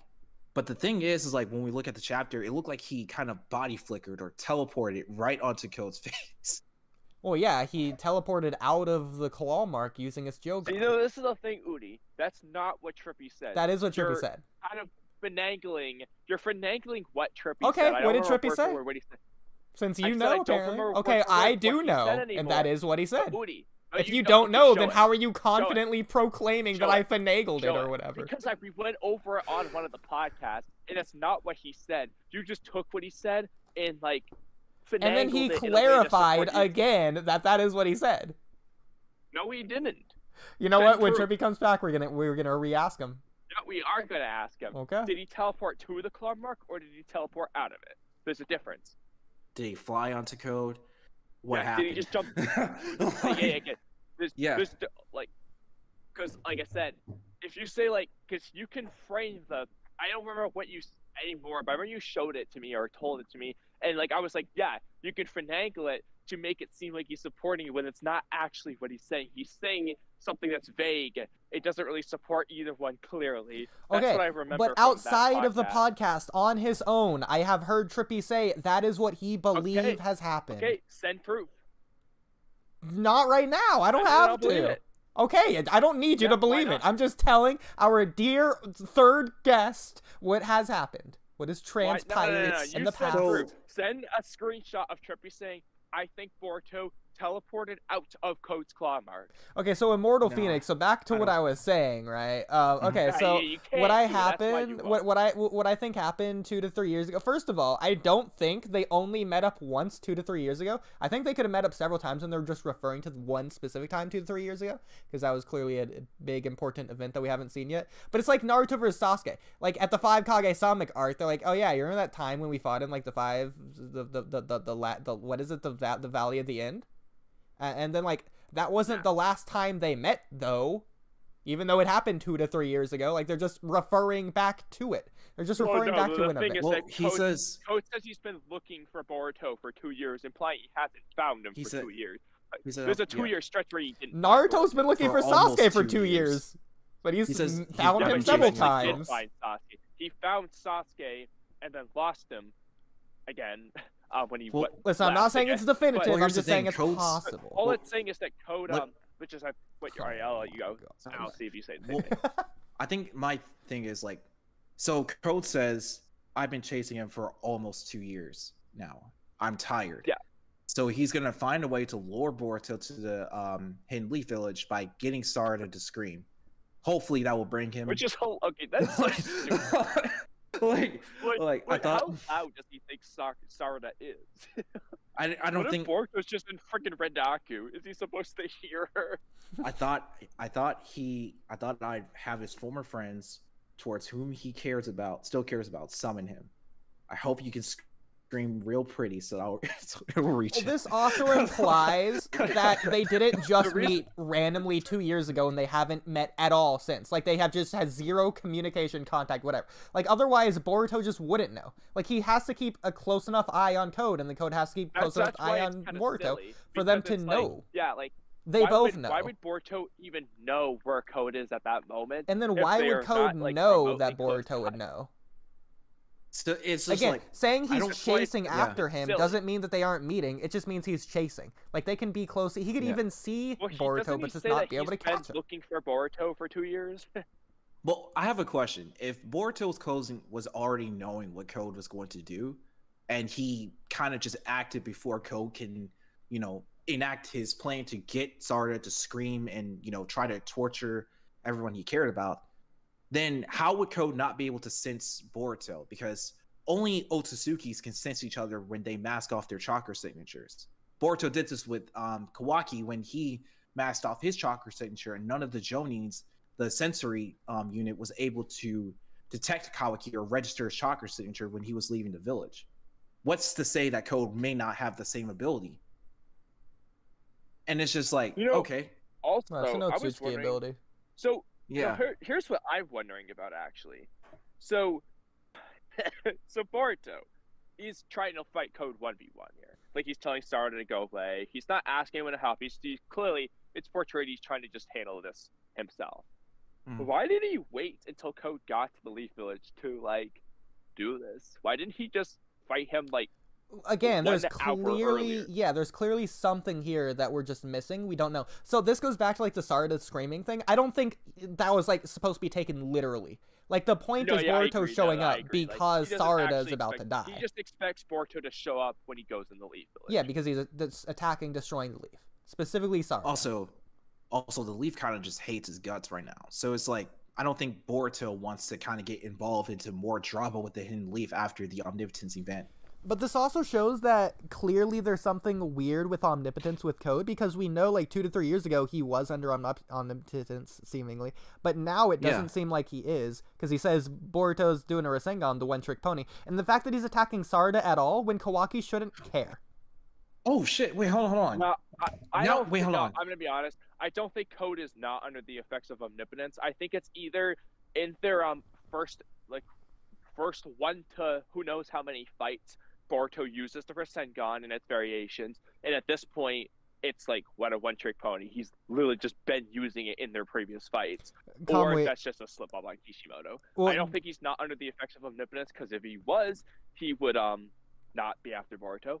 He would be after the Kawaki. oh my god, I don't know why you think he just doesn't care about one of them. He hates them both. He wants to. Okay, but He wants Oodie, to feed Oodie. both of them to the Ten Tails. Yes, but Oodie, the one he's specifically angry at is Kawaki. originally Kawaki, now Boruto, because he quote unquote stole Ada and Jigen from him. Everything he cares about. If he wasn't under the effects of Omnipotence anymore, his main target of revenge would be Kawaki. That's the one he wants to get revenge on. It's Boruto now because of the Omnipotence. If he wasn't under its effect, his primary revenge target would be Kawaki. It wouldn't be Boruto. After Ishiki died, both Boruto and Kawaki were on Code's kill list, seemingly That's at the fine, same place. Oodie, but the one he's really mad at was Kawaki, then eventually Boruto. Boruto was sort of collateral damage, something a means to an end to him, because he wants to feed Boruto to the Ten Tails to grow a god tree. Yeah, but Okay, look at he chapter blames 71. Look he at blames chapter Kawaki 71. for Ada. He blames Boruto for losing Kawaki. It's the same thing. No, that is so silly, Oodie. Why? He hates Boruto more than he does Naruto. He hates Boruto more than he does Shikadai. Or That's not Shikamaru. true. Actually, he hates Kawaki Why wouldn't more. it be true? He never hated Boruto more than Naruto before Omnipotence. Why wouldn't he? Code That's only- not true. Why Code wouldn't only he? What he knows- really hated was Naruto, and then eventually Kawaki after Ada. He was really mad at Kawaki after It makes no sense for him to not hate Boruto more than Naruto. Boruto's done more to him. Well, here's the thing. He I hasn't. think when He blames when Naruto specifically, Naruto and Kawaki for Jigen's death. Then he blames Kawaki for Ada. He blames everyone Boruto- that was Kawaki. there for Ishiki's death equally. Well, that's the thing. Huh? I don't think they ever mentioned. Well, Code it's- literally hold said, on. Oodie, Code verbatim says that Naruto is his number one target in chapter 58. When I think talking it's to chapter Ada, 50. he One of the chapters says anyway, or because 59. Ada It's says one of the Chapter chapters 55. when Ada says this that is- he no, this can is- repeat what he said that happened to at Ada. Ishiki's Tells death. Ada in one Code of said the he doesn't chapters care. that Naruto is his number one target. Like Okay, pull it up Naruto then. was his number one target. Okay, so it's chapter 55. Because he says he doesn't care. He already knows what happens at Ishiki's death. So here's what happens. Okay, so Ishiki's soul comes out of Code's white karma. He's like, "You're Code, my most loyal and beloved servant. Otsutsuki Ishiki, what are you doing here? How fate indulges in irony that with all my vessels gone and nowhere for my soul to dwell, its destination would be you, Code, who would not become a vessel, your soul. The resurrection failed? What happened to Kawaki? I was deceived and betrayed by Yamato and was forced to resurrect in Jigen, and thus ended up like so. It caused Kawaki's karma to dissipate, but it appears your karma remained, who were not suitable to be a vessel. But this karma is a dud. Unlike Kawaki, I couldn't become a vessel. I'm beyond humbled that you appeared before me, but unfortunately I cannot serve as your reciprocal for your soul. That non-white vessel karma, that is my legacy dwelling within you in the form of pure power. And you shall inherit the Otsutsuki will in addition to that white karma code. My soul will dissipate shortly, but I cannot allow the Otsutsuki will to be snuffed out as well. Not when having devoured countless planets and continuously evolved over thousands of years. Sure, go on. What would you have me do? Kawaki or Boruto Uzumaki?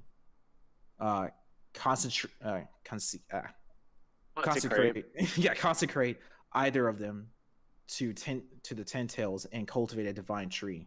Uzumaki Boruto? And then they start to explain the chakra fruit and what's going on. Eat it, upgrade yourself, become a new Otsutsuki, go forth, devour planets, become a god. The Otsutsuki will. Okay, here it is. Yeah, I'm So here first, yes. So first, I want to dispose of those who stole the pillar of my heart from me. Before I have the divine tree in the Zorbo life, tell me the names of the bastards who destroyed you, and that's it. They go to. No, and then the very end of the chapter, we see he lists all the people. Yeah, okay, so yes, we get Boruto's in the list. This is what I was referring to, though. Kawaki, Chapter 59. Amano, Sasuke, Naruto, Look, so Boruto. Ada says, hold on, you promised not to kill Kawaki. And Code says, What chapter know, is I'm that? making a special exception for him out of respect to you, but that's why What I chapter can't is budge that? on the Hokage. He's my number one target. What chapter I is will that? kill him with my own hands. So, What chapter chapter is 59. that? 59. I said chapter 59 to begin with, and I said it again. Chapter 59. I'm asking again, so there you go. Code Where says is that it? Naruto is his number one target. That's the guy he's the most hell-bent on killing out of everyone at the time. Man, it's It almost like he shifts just to doesn't Kawaki want to tell after- me where it is. Crazy. I told It's you chapter it's after. 59. Okay. I Chapter know it's on 59. 59. After the Yamato 59 is Kawaki 40 something conversation. pages. Page 15 of chapter Page 15. 59. I'll send a screenshot too. I don't know why I didn't just do that to begin with for you. Oh Um, my gosh. So Promise not to kill. I know. my Yeah. special center from- he literally says I know Naruto's his what number target. one target. That's the guy you want to kill the most. but it's just the Kawaki after he blames Kawaki for taking Ada from him. Then Kawaki becomes his target. He blames that it's all Kawaki's fault, blah, blah, blah. And no matter the Because reason the Kawaki's Hokage the- and the others killed that god, it's absolutely unforgivable. They must all be punished without exception. Correct. They should all be punished. But he says that Naruto is his number one target. That's his biggest priority. He wants to kill Naruto more than he wants to kill Boruto. He wouldn't be his number one target otherwise. So Boruto says- is a There, target. there can be might more be than more- one here's- number one He's target. not the number think- one. Because Kawaki's No, he just his says- number 2 target, and then Boruto, Kawaki, Sasuke, and Amado are all his number 1 target. But he's No. mo- That's Yes, but his definitely main not true. personal. So his main personal grudge is with Could be Kawaki. number one but also. You can't just like. It's not your number one target if you have 3 equal targets. Yes, it is. so Have you never played a No, race those and are the tied? 3 You targets. both get first place. well, here's the thing. Yeah, like, but it's okay, also Naruto- not like. It's weird in that context, though. It's a very weird No, it isn't. way to say something. No, it You're isn't, my because number one, the you would be my number one context, target. is they're It would saying be- that they no, can't because- kill Kawaki. Woody, So no, because of here's that, the he thing. has to kill You the wouldn't others. say I'm the winner. It would be I'm the winners if we are the winners if we tie first place. Not I'm the winner. It's we are the winners. If there's multiple number one targets, it would be he's one of my number one targets. Not he's my number one target. That makes it singular. Like he is first, not tied for first. The Hokage is also relative to this conversation because he's related to Boruto, which is one of the 2 targets that Ada has. Woody, you're Sasuke really and just Amado really aren't grasping at straws at this point. really. So Oh, I'm wait. grasping at straws. Okay, well, you want to say something that actually tears apart my argument instead of just saying my argument's torn Yeah, apart? he literally So- states number one target singular. Yeah, and Not one of my both number one Goku and targets, Vegeta are the fellow strongest. There's 2 strongest. Fellow, plural. Strongest. So let me- Plural. So here's the thing. The Your Hokage fellow is strongest The point makes is that you there can be tied. more If than he says one. One of my. If he says he's one of the fellow targets, that's different from let me number one target singular. let me intervene right quick. So the Hokage is on Code's number 1 list because he is the main one who killed Ishiki, Jigen. But Kawaki, he has a personal grudge against Kawaki because, well, like we just said, Kawaki stole everything from him. Ada, Jigen, and becoming a suitable vessel for Ishiki. And so, Boruto and Sasuke are added onto the list. But to me, I see it as this. When he found out it was Boruto who was a vessel for Momoshiki, or just food for the Ten Tails, I think I mainly see it as this. He probably saw Boruto as nothing more, like I said, collateral damage. Something a means to an end.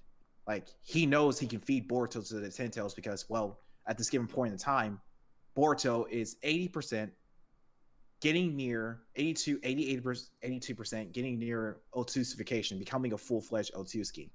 So he's ripe for the Ten Tails.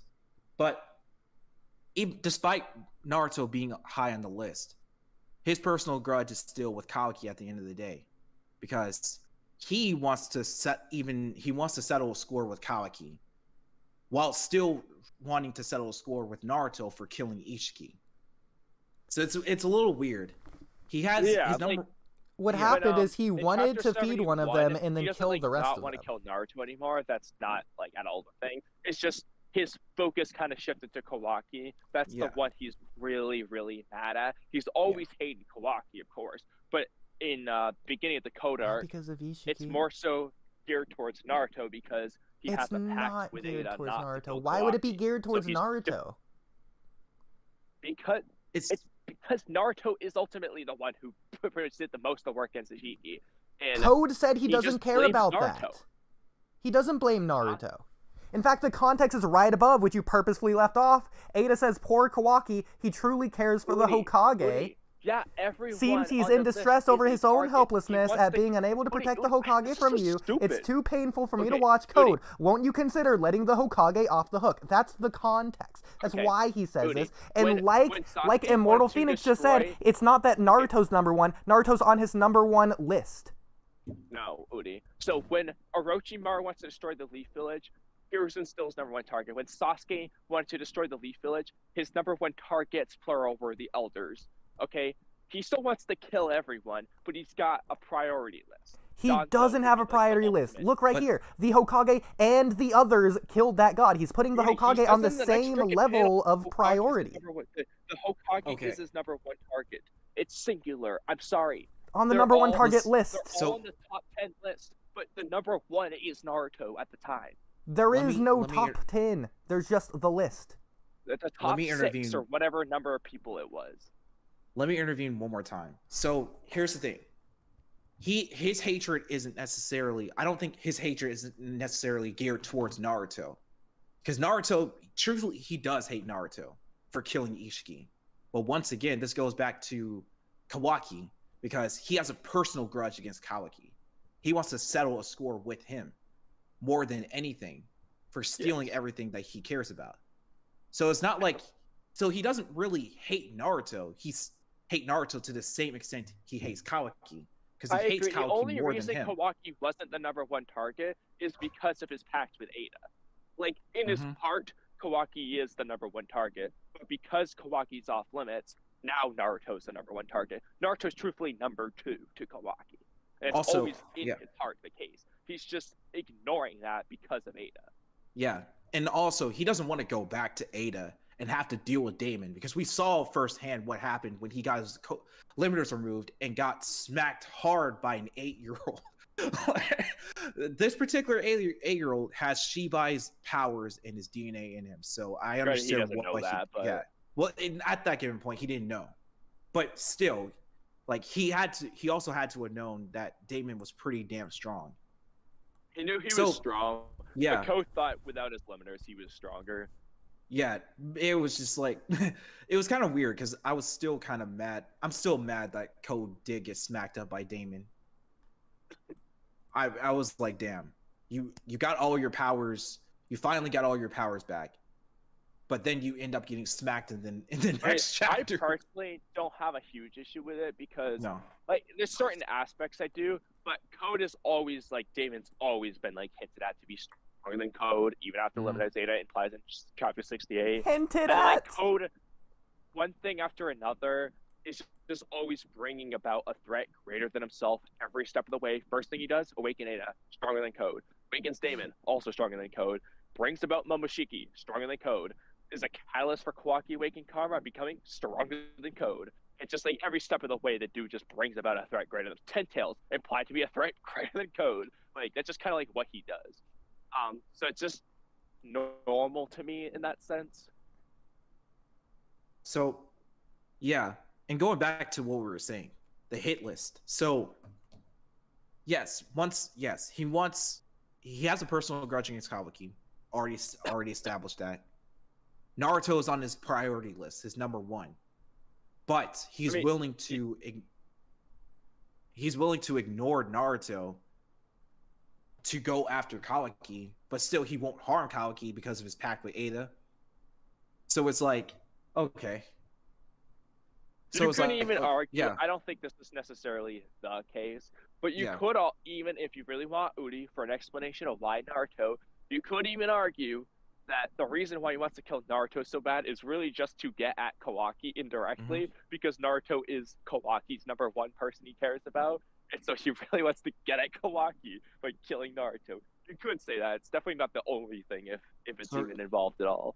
But sort of like Code trying to take everything from Kawaki, kind of like how Kawaki took everything from Code. yeah, like like, you could say yeah. it's just like he wants to kind of like get at him indirectly.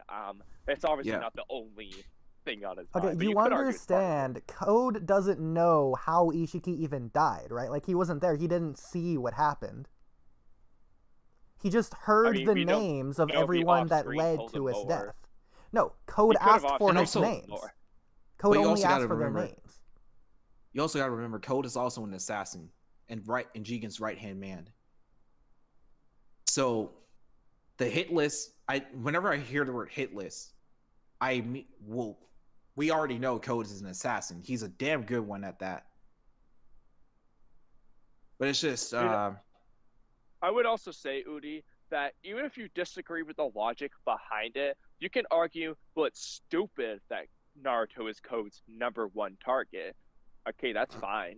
but it doesn't change the fact that he still said he's the number one target. Like, you can argue it's stupid and baseless, but it just is the case. It's not the case. It's just something he said. Okay, but he says... When you try to say he's lying to Ada... He doesn't have to be lying. He can just be wrong. Plus, it says that Ada says that he's tasked with so many things. It doesn't say that Ada's, oh, you're tasked with a priority list of things. No, but that's not in reference to what I'm talking about. Yeah, he was tasked with so many things, but he still says. I think it's. I mean, we can agree to disagree. I think it would be very silly for Code to just be wrong about who his number one target is. No, like who he thinks is his number one again, target. You're just assuming wrong. my interpretation just can't exist. That they're just all his fellow number one targets. I just think it's very silly. Let's go over page. Okay, so page 14 and 15. The context is like, okay, so Ada is trying to tell Code to, like, maybe lay off the Hokage because she is infatuated with Kawaki, and she doesn't want to see Kawaki lose someone dear to him, someone that took him in when no one else would, and would not abuse him in the way Jigen and his father previously did, but also invite him into the family, make him one of his own. Finally, he has something. It's just Code is not going to allow that to slip by, because just like Kawaki's situation, except different, Code reveres Ishiki, worships him, and the fact that he is dead and gone means that Code, like once looking at the context of this chapter of these 2 pages, Code wants to get back at Kawaki for everything that was stolen from him. So he didn't even care whether or not Kawaki cared about Naruto. Naruto was on his priority list. Naruto was also the one that killed Ishiki. So it's like, all right, like shit.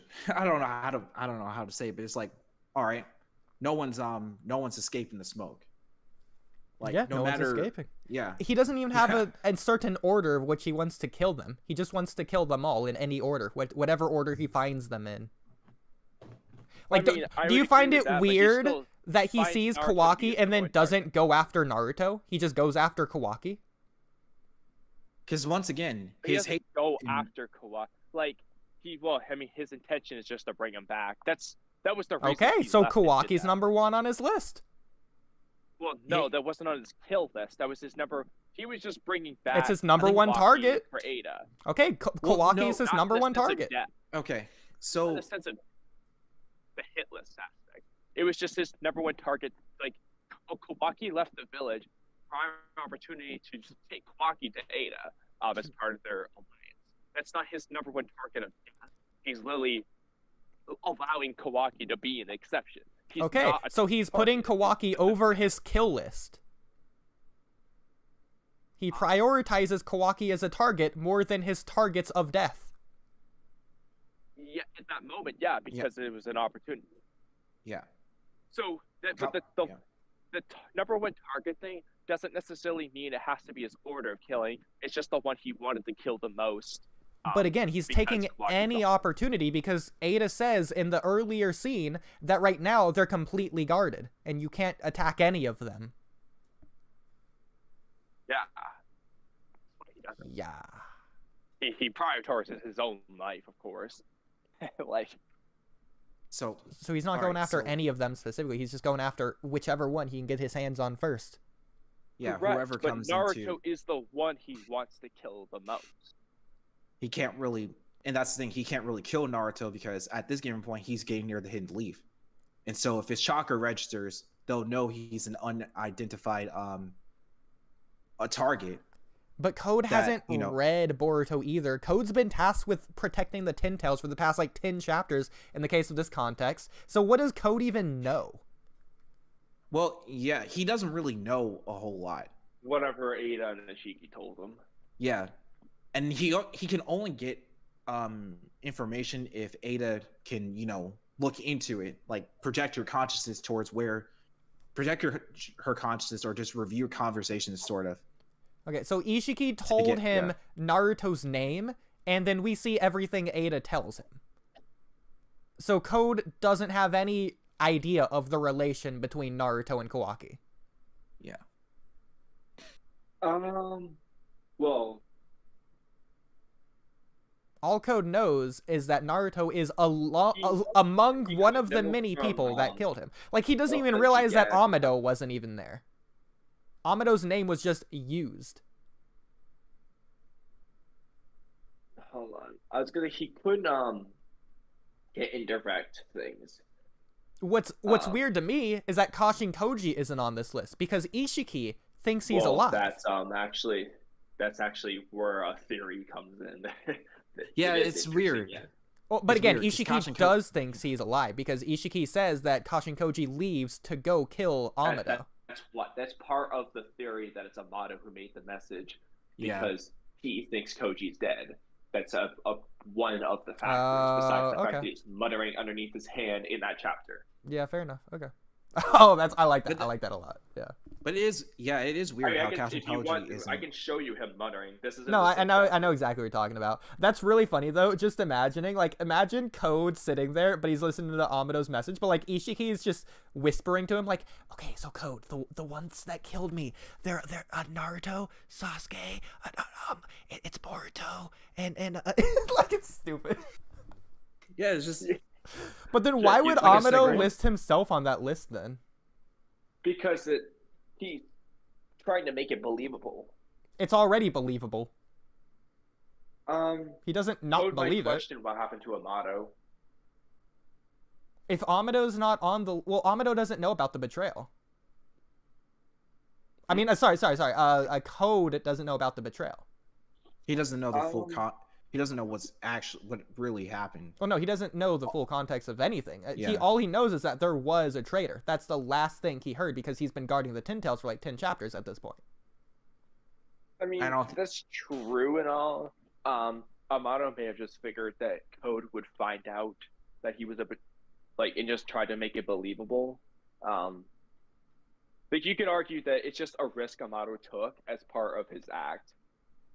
If anything, just to help you out here, Kamui, I think that the most easy way to argue what you're arguing, that it's not just the names, he gave some sort of vague description at the very least, is the fact that he says that Code says traitor Amado, because Amado shouldn't be a traitor in his eyes. So if he just said the word Amado, why would Code say traitor Amado? I think that's the Ashiki message saying the traitor Amado. Well, yeah, but again, Code's not questioning it. He's like, oh, okay, so I guess Amado's a traitor then. Okay.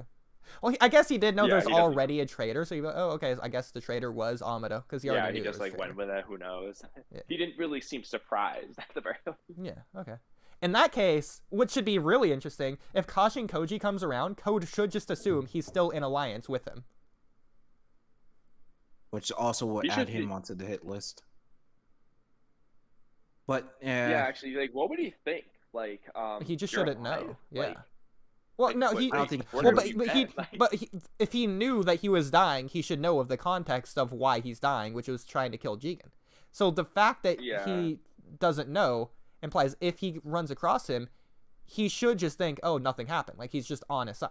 Like as far as he knows, Kashin Koji is still in Konoha observing. As far as he knows. Yeah, I think he should be like, where have you been, bro? What happened to you? Oh my god. Okay. I think we've worn this topic thin. Yeah, let's just okay, so let's go back. Alright, so actually it was a perfect segue. Alright, so Ada's omnipotent. So I have more arguments here. So I was thinking about this earlier today. So you know how okay, so Kamui, your argument is, oh, Shikamaru can't order the execution or whatever, but he actually can or whatever. You know what I'm talking about, that argument. No, it's that he can't commit the execution of her, but he can tell someone else to do it. Yeah, I know. Yeah, we both know what we're talking. Okay, so the fact that Ada can just tell the random Boro fodder minions in this base to go do stuff for her, get her a drink, and the guy's like, yeah, okay. He's doing that because he loves her, but that's basically Ada manipulating him to do that. That's essentially just omnipotence. Yeah, but not everyone follows all her commands. It hurts to go against it, and only some people can go against it in the first place, and then the people that can go against it in the first place, if they continue to go against it, their mind will be destroyed.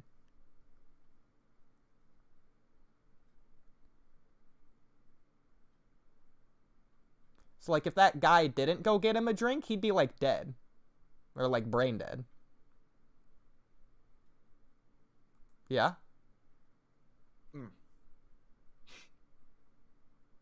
Kamui? What? Well. Alright then. Kamui? Kamui, we can't hear you! Why not? Oh, I guess we can now. Oh. Did you... What? Nothing changed. I'm confused. The I only don't know. thing that... Yeah, the only thing that changed is I said, why not? Okay, anyway. That's our troubleshooting The number method. one thing everyone has in common is they're not able to kill her. Everyone's shown that. It's also effective. From there, there's been some variations. Some people are like dramatically in love with her. Some are not so dramatically. They just can't kill her. Some people can be bossed around. They do what she says, whether they want to or not. Like Bug, he's like, "You witch! How dare you!" And he just does it anyway. Other people like Code, she says, "Hey, stop! Do this, do that," and he just doesn't. The only thing he doesn't do is kill her. So there's definitely some variations. It's just like the one thing everyone has in common is they don't kill her. So there's like different levels. So Shikamaru, I'm pretty sure does some stuff. Like, yeah, she says like stop trying, and he keeps trying to kill her. Like, granted he fails, but he keeps trying. So he doesn't seem to like do everything she asks, like Bug or Delta. He seems to be more like Code, but even less so because he doesn't have a crush on her, a noticeable one anyway. But that's telling us, though, that Code not killing Ada is strictly because out of love, because he loves her, not because there's a command not to kill her or for any other reason. In fact, Ada is literally saying to kill her in this panel. Well, she tells him to try. Yeah, so like if she said this to Shikamaru, and then Shikamaru's like, "Oh, that's too bad." Fail. But again, well, yeah, no, he will fail. He'll fail at also telling the two girls to go kill her as well. I mean, he already gave them permission. No, he didn't. Shikamaru, are you talking about Sarada and Sumire? Yeah. When they were if Sarada and Sumire killed Ada right now, they're in trouble. That's not what permission. kind of trouble? Trouble. Like, with Shikamaru. With Shikamaru? Yeah. Because they don't have permission. What do you mean? I thought they already did. No, Kamui's gaslighting you into thinking they got permission. No. So, let me see. I think it was in the 70s. Chapters, it was in the 70s, I believe. Shikamaru says, in the future, you two may be the only ones who can kill her. That's not saying, alright, I give you permission, go kill her. But even so, it's not like they aren't going to be forced into a situation where they'll have to do it.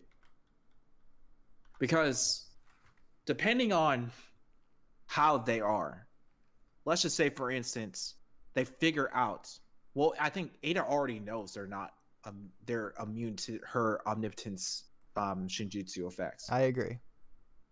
So it's like, she can't pretend like she doesn't know. She already knows based off of, how the way they're acting. So at some given point, it's just like, she doesn't want to say it in front of Damon because we don't know how Damon is going to react to all of this. That's the main problem. Like, they can kill her, it's just not with Damon around. And because they're immune to her charm effects as well, because, well, some people theorize that the main reason why it could be is because of Boruto, and he's 100% Otsuki, and her ability doesn't work on Otsukis and blood relatives. It's just it's weird. We don't really know how they're immune to the effects of the omnipotence and her charm ability. I think at this point we have a general idea. But the point is that they have the ability to do so. Like, if Damon isn't there, Shikamaru isn't saying go kill Ada right now. Not right now, but when... No, I'm saying if Damon isn't there, he's not saying that. So, Oodie, this is what I was trying to say earlier. Shikamaru says, if in the future Konoha were to determine that Ada is a threat to Konoha, you two very well might have to be the ones to bring her down. Well, the obvious context is because they're immune. So the point is, if Ada goes around slaughtering villagers and attacking Shikamaru, Shikamaru already said, like, if they're in the future, like, hey, it might be on you guys here. Like, he's not saying, well, it doesn't matter if she's the threat. You can't kill her. Don't you dare. It's like, if she's a threat, like, they would have to be ordered to. They're literally allies of Konoha right now. They don't have to be ordered to. If Ada is even then, villagers, Shikamaru not saying... Okay, then it's the same context. Shikamaru not saying this doesn't mean in the future, if Ada goes around mass genociding Konoha, that they aren't allowed to kill Ada because, the Shikamaru didn't say in the past that we're allowed to in the future. I think it's more so like... no, he kind of gave them... The implication is, okay, we need to take her down. No, I think absolutely not. Keep watch over her. Saying we need to take her down is completely inaccurate. That's so disingenuous. So here's the thing. I see it as more. They're allies of Konoha. They're saying in the future they might need to. Well, here's the thing.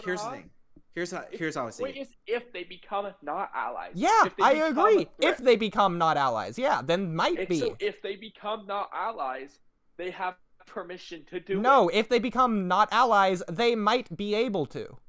Not that they have permission to. No, anyone who isn't an ally, they have permission to kill.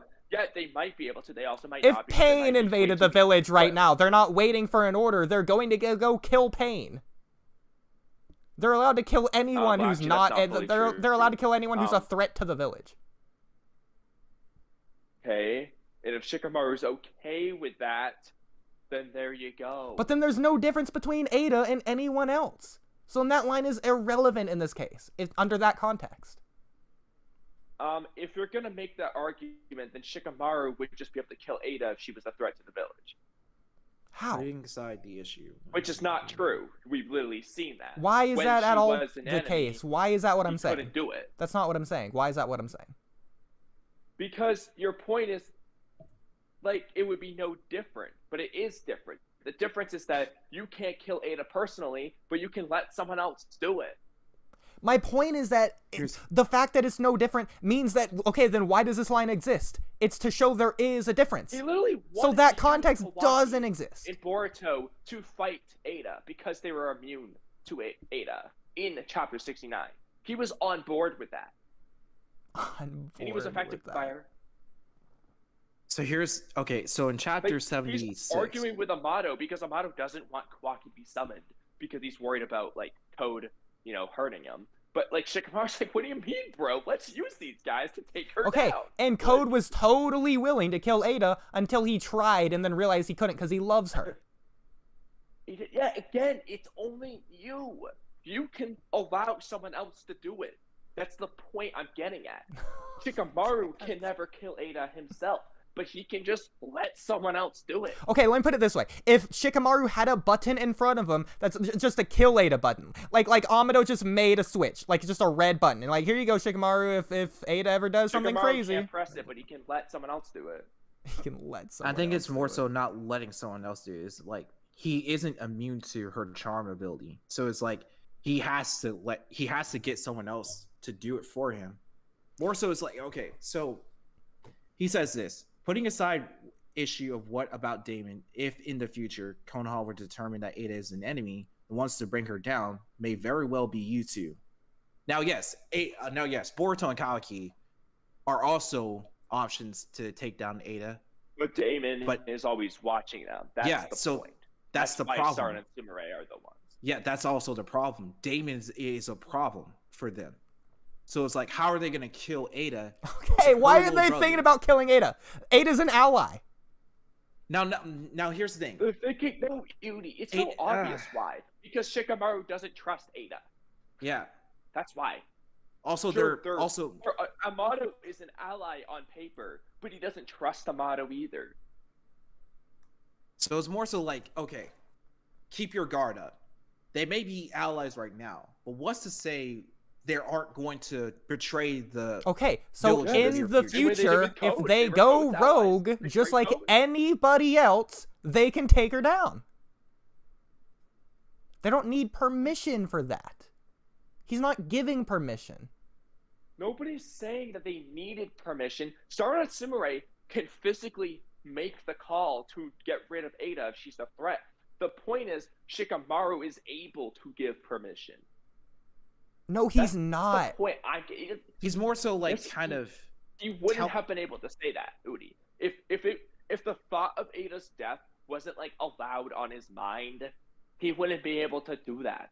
The thought of Ada's death was allowed on Code's mind, but Code wasn't able to actually enact that thought. Yeah, exactly. But you realize the physical move. There's no barrier. There's no physical barrier that's blocking his body. He's mentally unable to do it. It's a mental ability that he's unable to do. That's what's important. Because it's more so can say, I want Ada he dead. Can't, yeah. And somebody goes and does it for him. He can't say it if he thinks that it's going to lead to her death. The same way Code can say he wants to kill Ada and that he's going to kill Ada, but then he can't actually think to move his hand to actually do it. No, he's not physically able. Listen, no, here's how it's but he instinctually can't do it. Move his hand. I know. The same way Shikamaru can think to go tell someone to go kill Ada, but he can't actually do it. He didn't do it. Yes, he can. He already did it. He hasn't done it. Essentially, he hasn't done it. Okay, so you agree he hasn't done it. He essentially did it. He's given them permission. He hasn't given them permission. Yes, he has. That's not permission. Looking back in your book. Okay, in your book. Not in everyone else's. Looking back at this, I It's don't your see book this. that it's not. Go ahead, Immortal. Most people would say the implication is he's giving them permission. As long as Looking- they're enemies. I don't. Okay, I think looking back at this, I don't see. Okay, I may be wrong about this, but I don't see them. I don't see Shikamaru telling them, giving them permission. I think it's more so like he's telling them, if something is to go down with these two, you two are the only ones that can kill Ada. But the main problem is getting rid of Damon. His abilities is tricky to get over. That reflection ability is something that they're going to have to keep tabs on, especially his ability to transfer his energy to that person and to be able to deal massive physical force and damage onto that person, like almost like he's like well, actually, no shit. Anyway, so the point is, Damon is a problem. They can't kill Ada if they're going to have to also deal with Damon if they go out of control. So it's not like he's giving them permission. It's more so like telling them, like, if this were to happen, it's on you guys. Yeah, I like that interpretation. I feel like that's a fair middle road between me and Kamui's interpretation. It's not about Ada, it's about Damon. I agree with what he said. I agree with what he said more. Saying, like, it's more so like during a cohabitation mission, watching over Ada and Damon. Right now, they're allies to Konoha. But what's to say in the near future, they're not going to turn against the Hidden Belief and have their own agenda in mind? I mean, in a sense, they kind of did when she was helping Kawaki. Granted, it was short-lived. She switched back to Boruto's side, like, oh, I feel bad. But for a moment, she was actively doing something that Bleak Village wouldn't have liked. So it was, So it's like, it's weird. It's a little bit weird. Like, now that I'm thinking about it. Kamui, I'm gonna test your boundaries here, since you clearly have such a very distinct line drawn in the sand. Going back to the button example. So you agree he can't press the button himself? Yeah. Okay. What if he doesn't know it's a kill Ada button? And Amado's like, hey, here's a red button. You can press it if you want. I don't know. You don't know. Okay. That's a fair answer. Okay, what if they vice don't versa? know what will happen, I don't know that the ability. If It there's no should not, under my interpretation. They should be able to or not be able to. You mean? If they don't know, they should be able to. If he just says press the red button, like if Amado says, "Hey, press this button," it will bring Naruto back from Daikoku 10, but it's actually going to kill Ada. Yeah, he should be able to press with that hypothetical. He should be able to. Oh, sorry, say that again. He should be able to, yes, under my interpretation. Okay. I'll give my interpretation for each of these two, since I'm asking these. It's I think either, regardless of which, I think that's just a separate question. Okay, well, I have several separate questions then. So another separate question, vice versa. What if it's a placebo? Placebo? I want to think about it. Placebo. Okay, I'll let you think. Yes, he can do it. I just don't know for What's sure. What's some moral implications? What's the moral dilemma or implications? What? What does that mean? Sort of. So I think it's more so like the dilemma. Yeah, it is the dilemma. I agree. Yeah, it's just like the dilemma of like whether or not if killing them is going to make sense in the near future. Well, or still keeping them allies. For me, he can say he's going to do it, but he can't actually lead to her death in any kind of way. So, okay, so another button example, vice versa from the previous one. If it's a placebo effect, and he's told it's going to kill Ada, but really it's a button that brings Naruto back, is he able to press that button? What do you think, Kamui? It depends. It's like assuming like he's going to be like if he presses the button, she will die. No. If he presses the button, Naruto comes back. But he thinks if he presses the button, but he's told if I press the button, she will die. Yes. I think that he wouldn't be able to do it. Is my guess. But again, there's the possibility that he could. I agree. Okay. Because it doesn't actually kill her. But I think I would lean towards no, he can't. I don't think he could. Which I imagine. Okay. Next button question. He's told it can kill Ada. He can't press it. Is he allowed to drop it and allow gravity to press it? Like he just drops it bottom up, like on his face. If he knows it will make the button press, then no. That would essentially be him pressing the button. Well, that's what I'm saying. That's the same thing with the Sarada and Sumire. No, but it's like essentially him doing it though, because he drops it. He's the one who did it. Could he tell Sarada to drop it so that it would kill Ada? That's a different scenario to me. Okay. So he's not allowed to drop the button to make it press. I think it's more so like if he physically causes it versus telling someone else to physically cause it. Next question. I think there's a difference. This is similar. Is he able to throw something onto the button? Something else. Again, like in that case, he physically caused the button to be pressed. Okay. Another similar question. Is he able to set the button on the ground, jump up, and allow gravity to bring his body down onto the button? It's the same thing. He's pressing the button. Okay. Next question. Is he allowed to hold the button, bring it to someone else, hold it out, and be like, press this button? That I think he can do.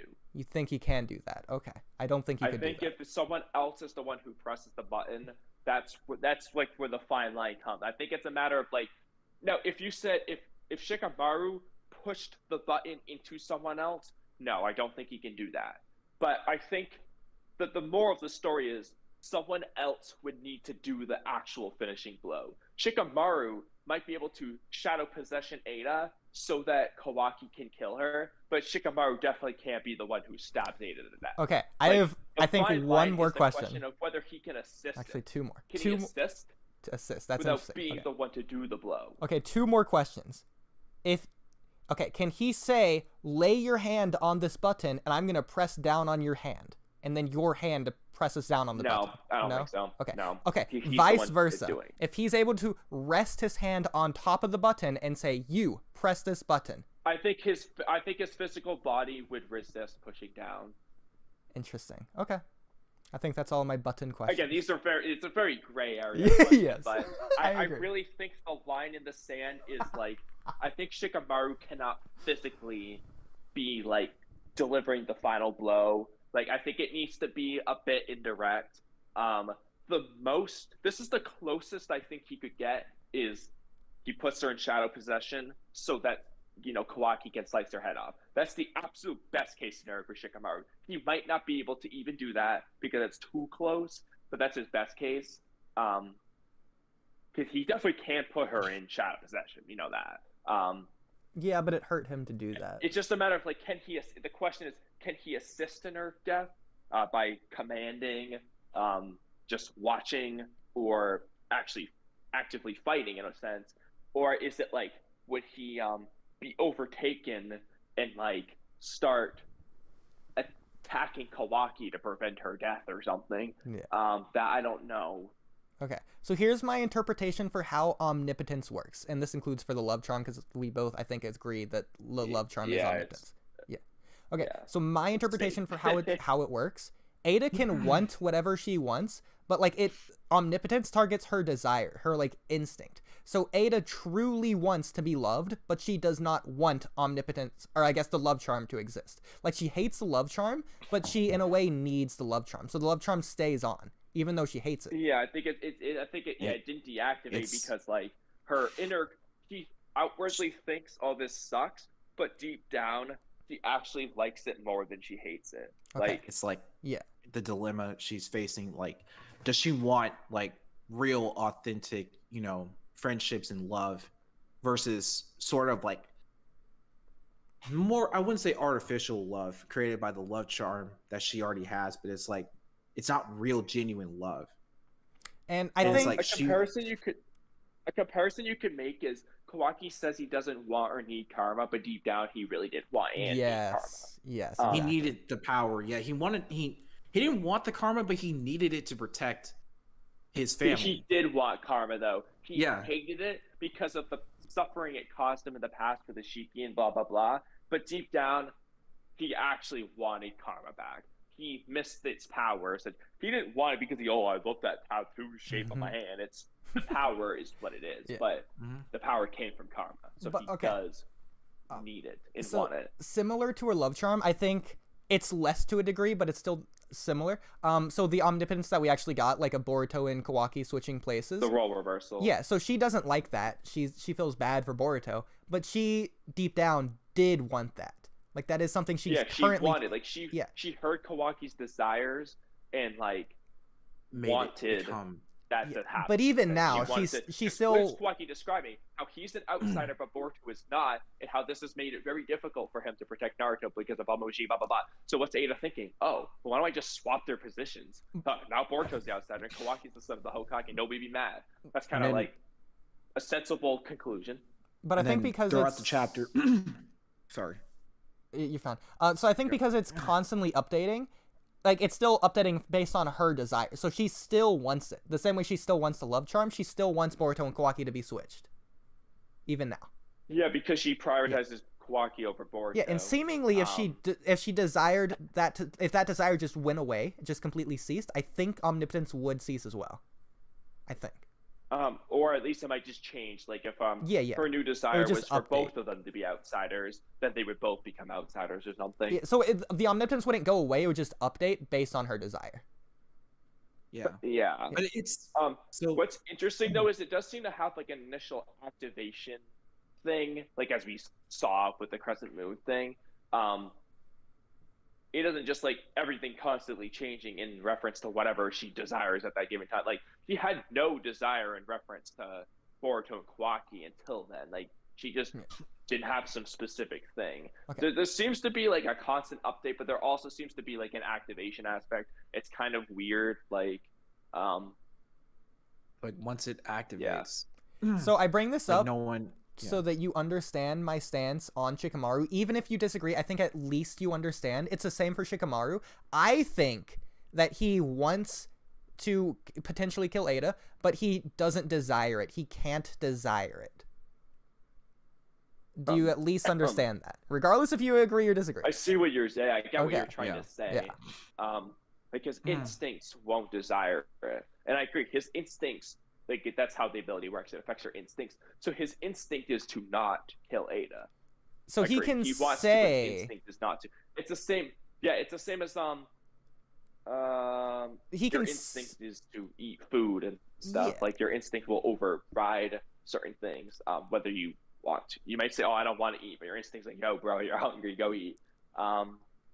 But he can say that he wants Ada dead, but he can't actually do anything to lead to her death, including ordering her execution, because to me, that's the same as him asking someone else to press the button, which is, in my opinion, him allowing the button to be pressed, which I don't think he would do that himself. This is going to sound silly. Okay, hear me out. You're going to think this is ridiculous, but okay. Your instinct is to eat food, right? You might want to even eat food. But I can definitely tell someone not to feed me. Would you agree with that? Sure. So I'm telling someone not to do my instinct. If my instinct is to not kill Ada, I could probably tell someone to kill Ada, even though my instinct is to not eat Ada. I can tell someone to not eat food or not feed me, even if my instinct is to eat food. My instinct is to survive. I can tell someone to kill me. I see what you're saying. You know what I'm saying? But in this, that's kind of different, though, because that's sort of like striving to prove a point. You're like knowing that you're going to kill yourself, even though it doesn't make sense. But that's just being dumb, like stupid or whatever, just to like prove the point that you possibly, you have the ability to do it. But like, would you do it? But tell someone to do something that opposes what my instinct is. So here's the question is whether or not they will abide by that. So here's the thing, though, with that, is that I agree it's physically possible for Shikamaru to do it, but like it's also physically possible for Shikamaru to kill Ada himself. The same way it's physically possible for Obito to kill Rin. That's physically possible. He would be mentally able to do it, but would he ever actually reasonably do that under any scenario? No. It would only just be to prove the point that he could. The way it was, at least if you, it depends. Do you take Amato's explanation into account at all? Which one? About the instinctual thing? Yes. How it affects you on an instinctual level. Essentially, your instinct is to not kill Ada / lover and whatnot. Well, do you think he's just wrong about the instinct thing and that it's irrelevant, or do you think he is right? It overwrites their instinct. Because if it is right, I think that Shikamaru can say something that goes against what his instincts are. He can just, like the same way Ada can say, I don't like this charm, when deep down she does. You know what I mean? Like, I think that he can go against his instincts with words. The only reason this is relevant is because if there wasn't a person out there who could kill Ada, none of this would be relevant. It's just the fact that, well, if Kawaki heard those words, it was like, okay, that could be a problem. Because I think Shikamaru can speak the words. Okay. The question would be, would Shikamaru try to stop Kawaki after he says it? Would he retroactively be, that was a bad idea, and maybe don't do that? Well, I think there's nothing stopping Shikamaru from saying the words. It's saying the words to someone that he knows has the ability to kill Ada right now. Like, he can say it out loud right now, randomly to himself, but I don't think he can say it to, like, Damon, who physically could do it. I think Shikamaru can say it to Damon. The question where I'm most stuck on is, let's say Damon actually tries to. Would Shikamaru end up trying to stop Damon after the fact? Well, but this is obviously assuming that Damon would be willing to kill Ada in whatever scenario. Yeah, sure. Let's say the obvious Kawaki. Let's say, so Kawaki absorbs Shibai, let's say in this scenario. In the next chapter, he absorbs Shibai and has the ability to kill Ada, and he knows this. I don't think Shikamaru can do that. I think Shikamaru can say it. I'm just unsure if he would try to stop Kawaki after the fact. I think it's more so fail-safe measures. Sort of. So for me, that scenario is the same as Shikamaru resting his hand on the button and telling Kawaki to press it. I think I agree that Shikamaru would resist, so the button doesn't get pressed. I think he can say it. I just don't know if I'm unsure. Like, I think he could tell him and then be screwed because Kawaki will obviously overpower Shikamaru. But I'm unsure if he would try to stop or if he would be able to just let it happen. I think it's the same as the code thing, to where he's going to say he's going to do it, but then when he actually tries to do it, he just can't do it. Like, Code trying to move his finger is the same as Shikamaru trying to say to kill her. I was wondering if you were going to say that, because I feel like, I mean, it's gray area, because Code didn't speak out loud about I'm trying to move my hands. So again, this is like the thing between want versus instinct. Concrete as hell. If Code said it out loud at that moment, this would be very concrete. He just didn't, for obvious reasons. Yeah. So it's a gray area. I'll admit the whole conversation is a gray area. I think there's the possibility that he can't. I agree. Like, I'll give you. I think there's a possibility that you're right as well. So there you go. I just lean towards he can say it. Gray area, whether he would retroactively change his mind and resist. after the fact. Because I'm sure you agree, there's nothing like actually physically stopping Code. Like it's like assuming he had like Baryon mode, to where he had like no thought, he potentially could just physically kill her. But no, okay. That's hilarious that you said it like that, but that definitely would not work. But there's no like barrier exactly or anything. It's just mentally he can't do it because he can't override his instincts in this case. So it's not a thing of like, oh, he can prove his point of like, oh, he's not going to eat. He's actually going to kill Ada in this case. He literally can't do that because of his instincts tell him to survive, and he can't go against that right now.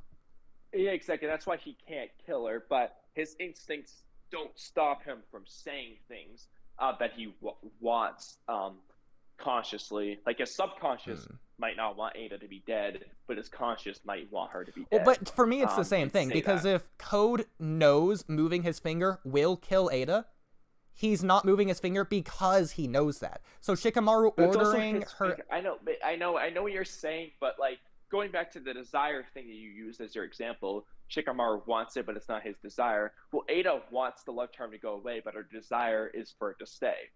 Right? You agree with that? Yeah. Well, she can say, I wish this love charm was gone. I hate this love charm. Like, she can say all that shit, even though it's not her desire. I think the same thing would apply to Shikamaru. But in this case, but it's not his desire. In this case, Ada's the one controlling it. She can say it, but she can't do it. But she can do it. Like, she's the one. It, but... Yes, she's the one who is doing it. Like right now. Like she's literally doing it herself. For me, Shikamaru can say it, he can't do it. But because he can say it, he can ultimately order someone to kill her because he can say it, even though his body can't do it. I just think Shikamaru can't be the one to physically kill her, but he can tell her.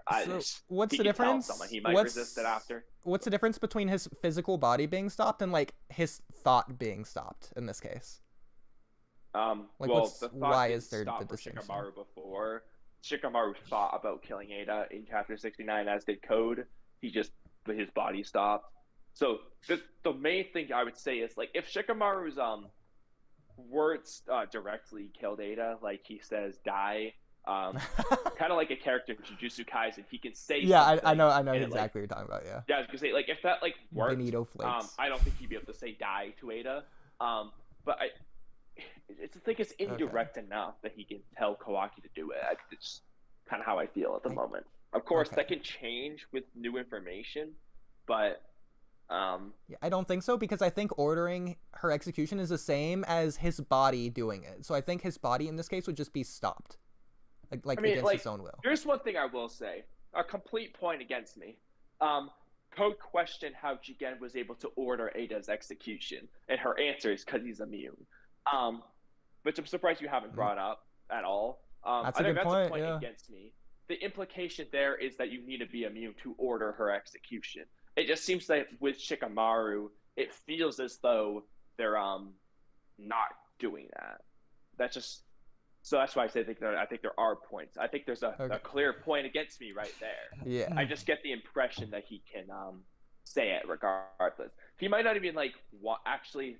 It's so weird. Like, he might just be able to say, like, I wish Ada was dead. And then, like, Kawaki hears it. It's like, okay. It might have to be that indirect. But I do think there's a way for it to work. Okay. Fair enough. All right. Wait, did we already establish? We already did. Establish what? What was the premise of the question again? This is it's an ongoing discussion we've had. Yeah. I was trying to figure out. Okay. Okay, so I'm gonna go to the bathroom. Kamui, while I'm going, we'll go back to like the Ada is omnipotent thing because I have new things to say here. But you could describe give the context, give your side, etc., etc. I'll be right back. Okay. Oodie has this ongoing thing saying Ada's omnipotent. She has the ability called omnipotence. Well, yeah. It's just however, that's just the name. He's saying that she literally is omnipotent too. Independent of the name, like, she just is omnipotent. That's his argument. Now, again, he needs to correct me if he was wrong about this. At one point he said you need to be omniscient to be omnipotent. That's like a thing you need to do. I said, well, she's not all-knowing. omniscient, all-knowing, because No. there are things she didn't know, like Amato's password for code listeners. Yeah. He just said that she's lying in that case, but I don't think she's all-knowing. There's been more than one thing she just didn't know at some point. She didn't know Stardust and Brave were immune before. I don't think she's all-knowing. And if you do need to be all-knowing to be omnipotent, then I don't think she's omnipotent. I do think her ability has the potential to do anything, but I don't think she's all-knowing. No, so if that is a requirement, then I think that ruins it. Yeah, there's just some things that in her general knowledge that she doesn't necessarily know. She can only know if she reviews the conversation or projects her consciousness to a different location. That doesn't necessarily make her omniscient. Her omnipotence, however, she is omnipotent, but it's almost like Kodo Matsukami, how it works. It's like there is a chart, there's like a cooldown. We don't necessarily know how this cooldown works for her when it came to omnipotence Shinjutsu, because she used it only once. We just like, how long does it take? Like, does it take a year to recharge it? You know, stuff like that. We don't really know much about what it causes for you to be able to use the ability. Now, I actually did a video on explaining Shibai, and what's weird is like, unlike Ada, Shibai has this ability before this ability was transplanted into her. She was only able to use it once, and it kind of fully drained her. But because this ability originally belonged to Shibai, and he's already ascended and become a peerless existence, a god, this means that he's able to literally use this ability whenever he wants, whenever he desires. And because he's been undergoing so many karmic resurrections, eating chakra fruits for several millennia, which is like more than 1,000 years, this ability is much more refined and more intentional than Ada's and what she's capable of doing. So this means Shibai is clearly able to use omnipotence whenever he wants, and he doesn't have to suffer any of the effects of, you know, being drained from just using this technique, which actually makes sense because, well, he is the original owner of the technique.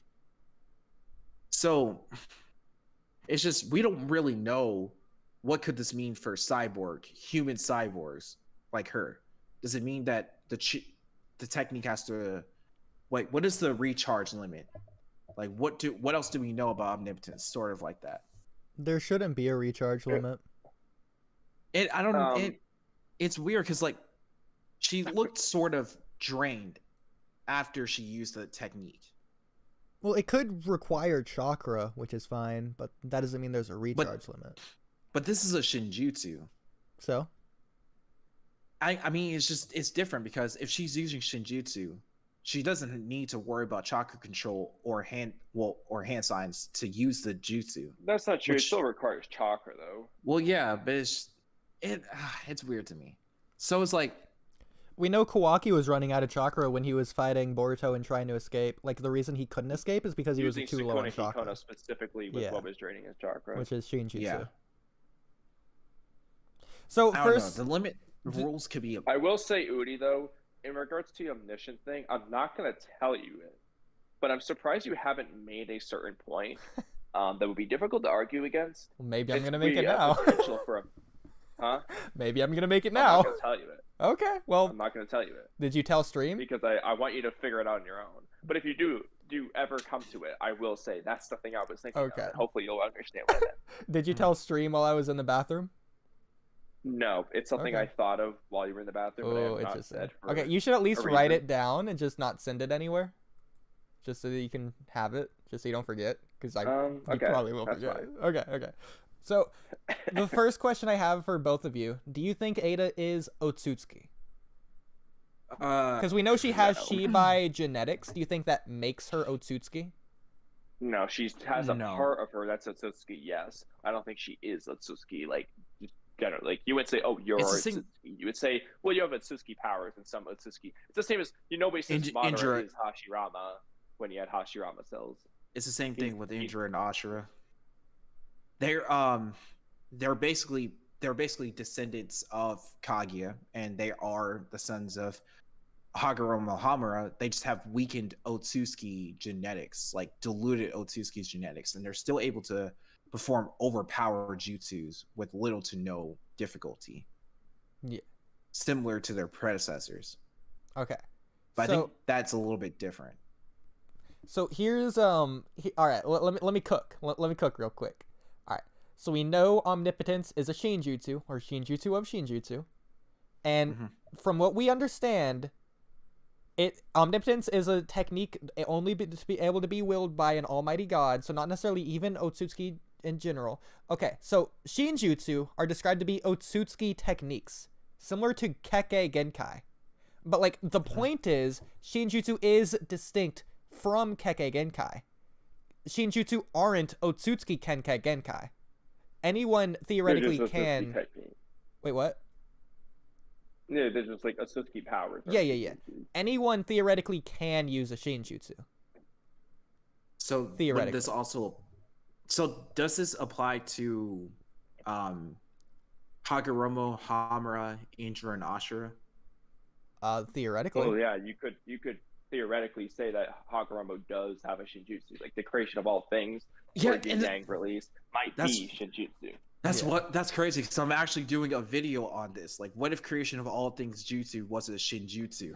Well, it said that Izanami, Izanami is just derived from creation of all things. The same thing, creation of all things could be derived from shinjutsu, or it could just be a shinjutsu in and of itself. What I'm thinking. Yeah. Because I was looking at the similarities between the omnipotence shinjutsu and creation of all things, and I've noticed that they're able to bring abstract concepts into reality. Yeah. Like sort of for creation of all things, it's able to bring imagination into reality, into real life, through the use of yin and yang chakra. Yin is like the idea, and yang is like the action that brings forth that idea into reality. And omnipotence can do something similar, except it's through desires. That brings one's desire into reality. Yeah. There you go. And I'm also working on the moral implications of both of those techniques, and also how would this change the entire story. I mean, the way I've done a video on this before. The way I frame it, like we've seen, there's more than one aspect to omnipotence, the ability, and in general, like we've seen it used in a Kodo Amatsukami like manner, but it should be theoretically used in a creation like manner. Like if Ada desired there to be a basketball court outside her apartment, one would just appear right outside her apartment. The same as like a creation of all things, just creating an apartment, or creating a basketball court. She just hasn't done it that way yet. So like Kodo Amatsukami in the creation of all things might be like specific applications of omnipotence. It's just omnipotence can do all of them. Yeah, I don't think there's any moral discussion with omnipotence itself. It's more of the intent of the usage behind omnipotence, but that doesn't have to do with omnipotence for the changing desire thing. That's just the intent, which you can argue that morality pretty easily there. But I guess you could argue, like, is changing instinct or desire moral? And you could argue either way. That could be an interesting discussion. But yeah. Yeah. What is the moral implications behind doing that? Like the dilemmas behind doing that. Yeah. And it's just, which I think could be fine. Yeah, because like for creation of all things, like I have a theory that if creation of all things was somehow inspired from the omnipotent shinjutsu, which I don't think Hagoromo would know anything. I think it'd be more coincidence. Yeah, he wasn't inspired by it. He just happened to have a jutsu that's almost similar to omnipotence. But like, it's weird because like I always think of creation of all things jutsu as more like a controlled, balanced version of omnipotence. Because your desires can run wild with this ability activated. And if left unchecked, it can cause some serious damage. Whereas the creation of all things jutsu, like, is more controlled and more balanced. Like, you're able to bring whatever you imagine into reality. Kind of like what Hagoromo did with the Ten Tails, splitting it into 9 individual souls, giving them thought and form, able to have their own personality, their own powers, their own abilities, stuff like that. The opposite is true as well. Omnipotence could be used for great good instead of great harm, if left unchecked. Well, honestly, I think part of that is really just the Ada aspect. Like, Ada can't consciously use it, but Shibai probably can just consciously use it. Like, he probably doesn't need to have subconscious desires controlling his usage. I think he can just, like, use it the way he feels like, more so. Well, there's nothing stopping Ada from using it right now. Like, she just needs to desire something. Yeah. She needs, But once again, both the similarities in the two techniques is being able to bring abstract concepts into reality, like being able to bring your own thoughts, your own desires into reality. And so it's kind of it's kind of crazy how similar the techniques are, despite the fact that Hagoromo doesn't know anything about the Omnipotent Shinjutsu, and we're kind of just told about what the Omnipotent Shinjutsu can do, and what kind of what are the effects of it, sort of. Okay, going back to what I was saying though with the Kekkei Genkai Shinjutsu thing. So there's a reason I brought up Kekkei Genkai. Obviously, it applies to only a specific bloodline. It's not like nature released where you can have a strength or weakness at one, but you could theoretically learn all 5. It's not a thing of like the Sharingan can copy it. We know Kakashi can't copy Kekkei Genkai. So, but Ada does have and uses omnipotence. I think that's pretty important in this discussion. It is. Kamui? The problem is that she can't control it. Like, she can't really control it. So that's why it's like weird. Like, it's like if Ada could fully consciously control it, it would just be like, she's pretty blatantly. Well, I think it is in control. How's it out of control? Well, here's the thing. I think this is more so. She's not Otsutsuki, and like because she isn't Otsutsuki, she can't really control this ability. Not to the same extent as what Shibai is able to do, or what the gods are capable of doing with this ability. Why do you say she can't control it to the same extent? Because Momoshiki literally said that she can't control, that this ability cannot be controlled even by her. Yeah, like Oodie, the thing is, if you're gonna say because Momoshiki said one thing, the Almighty God thing, then you need to also take into account when he says it's not something Alas, who's not even in a Suzuki, could control. Like, you have to either take it as reliable or not. Okay, but what does that mean? In what way is it not in control? She can't consciously do it. She has to subconsciously desire things and have it override and just use on her, like, on accident. She can only use it on accident. She didn't intend to use the ability. But this is where we draw the distinction. I believe she does desire that. She's doing exactly what she wants. Just she's desiring it, but like she wants to desire it that way. This is how I would frame it. She desired Boruto and Kawaki's roles to be swapped. She didn't desire to use an ability that would do that. She didn't know about it at the time. I think Ada created her own personality. Is the difference. You think she was just born with the desires that she has now. I think she wanted those desires, and she got it through omnipotence. Her desires in Kawaki's. Hold on, what do you mean? Like, she wanted to like Kawaki, and so she does. Like, no, that's not her desire. That's just what she wants. She doesn't know Kawaki until she knows Kawaki. Okay, well, here's another thing I'll say. Regardless of that, Momoshiki does say that the caster is immune to omnipotence, so I don't think that would work.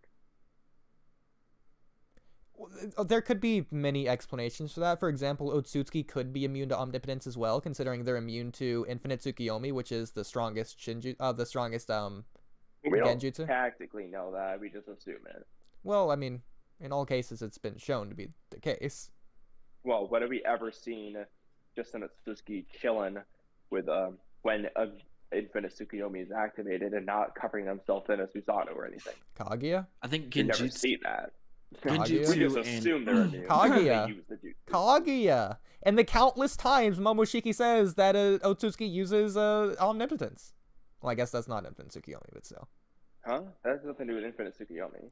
Well, still infinite Tsukiyomi, isn't it? You know they're immune to omnipotence because. Okay, Kamui, here's another question. Do you think infinite Tsukiyomi is required for the God Tree at all? Or is that completely separate? No? Okay. I think that's just a separate thing that Kaguya does. Okay. It's just it's something unique to Kaguya, not for other Otsutsuki. I don't even know. Yeah.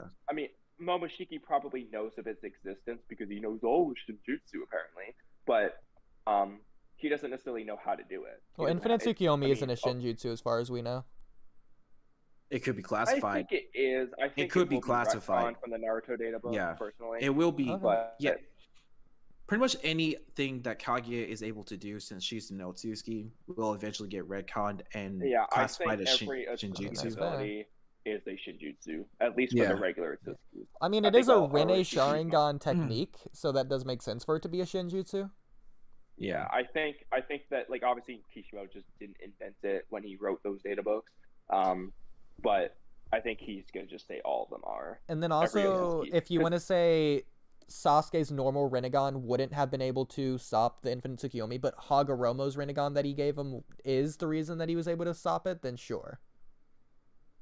In that case, I do think that the Rinnegan in Naruto, like for Sasuke, Madara, and them, because this was your argument as well. Well, they recreate Hagoromo's chakra, so I think that they would be able to do it regardless of Hagoromo's gift of it. I think it just, if it's Hagoromo's Rinnegan, I think it worked. But so if Hagoromo's Rinnegan is immune to the Rene Sharingan's Infinite Tsukiyomi's effect, sort of. If I'm getting this correct. Seemingly all Otsutsuki should be immune, based on this, because Otsutsuki are immune to Shinjutsu as well. It certainly makes sense. Well, Hagoromo's half Otsutsuki. I'm not saying he isn't going to be immune to it, but it's like we also have to take into account that he's half Otsutsuki, half human, just like Hamura is. Has Hagoromo ever had the Rene Sharingan? No, he only had the Rinnegan. At all points in time, though? Rinnegan ripple thing on his forehead, whatever that thing is. I think that's just for aesthetic. Yeah, like I'm asking, did he ever have it in the filler or anything? Yeah, he does. Well, he does end up getting the Rinnegan, but not the Rene Sharingan. But I mean, like, specifically using it. Like the well, I see what you're saying. Does he use the Rinnegan? No, the Rene Sharingan. But I guess if he doesn't hit the guy, okay. I mean, did he ever have it at all? Sharingan. Never had it. No. Okay. Yeah, no. Not even in filler. He just has that thing on his forehead that kind of looks similar. But is that Nutella? It's not. Okay, we're winding down here. Okay, we'll come back to that. Anyways, okay, so what? Okay, go ahead, Kamui. Thoughts on Ada's omnipotence? Did I convince you? What? No. Okay. Because I mean, I think I'm just this. I've never obviously I'll argue against you just for fun sometimes, but like I think she has the potential to do anything. She's not in control, so I don't know if that necessarily makes her omnipotent. If she, I think she is in control. She just doesn't want to be in control. / is choosing not to be in control. I don't think that. I think she has the potential to be in control. She just currently isn't there yet. That's how I would look at it.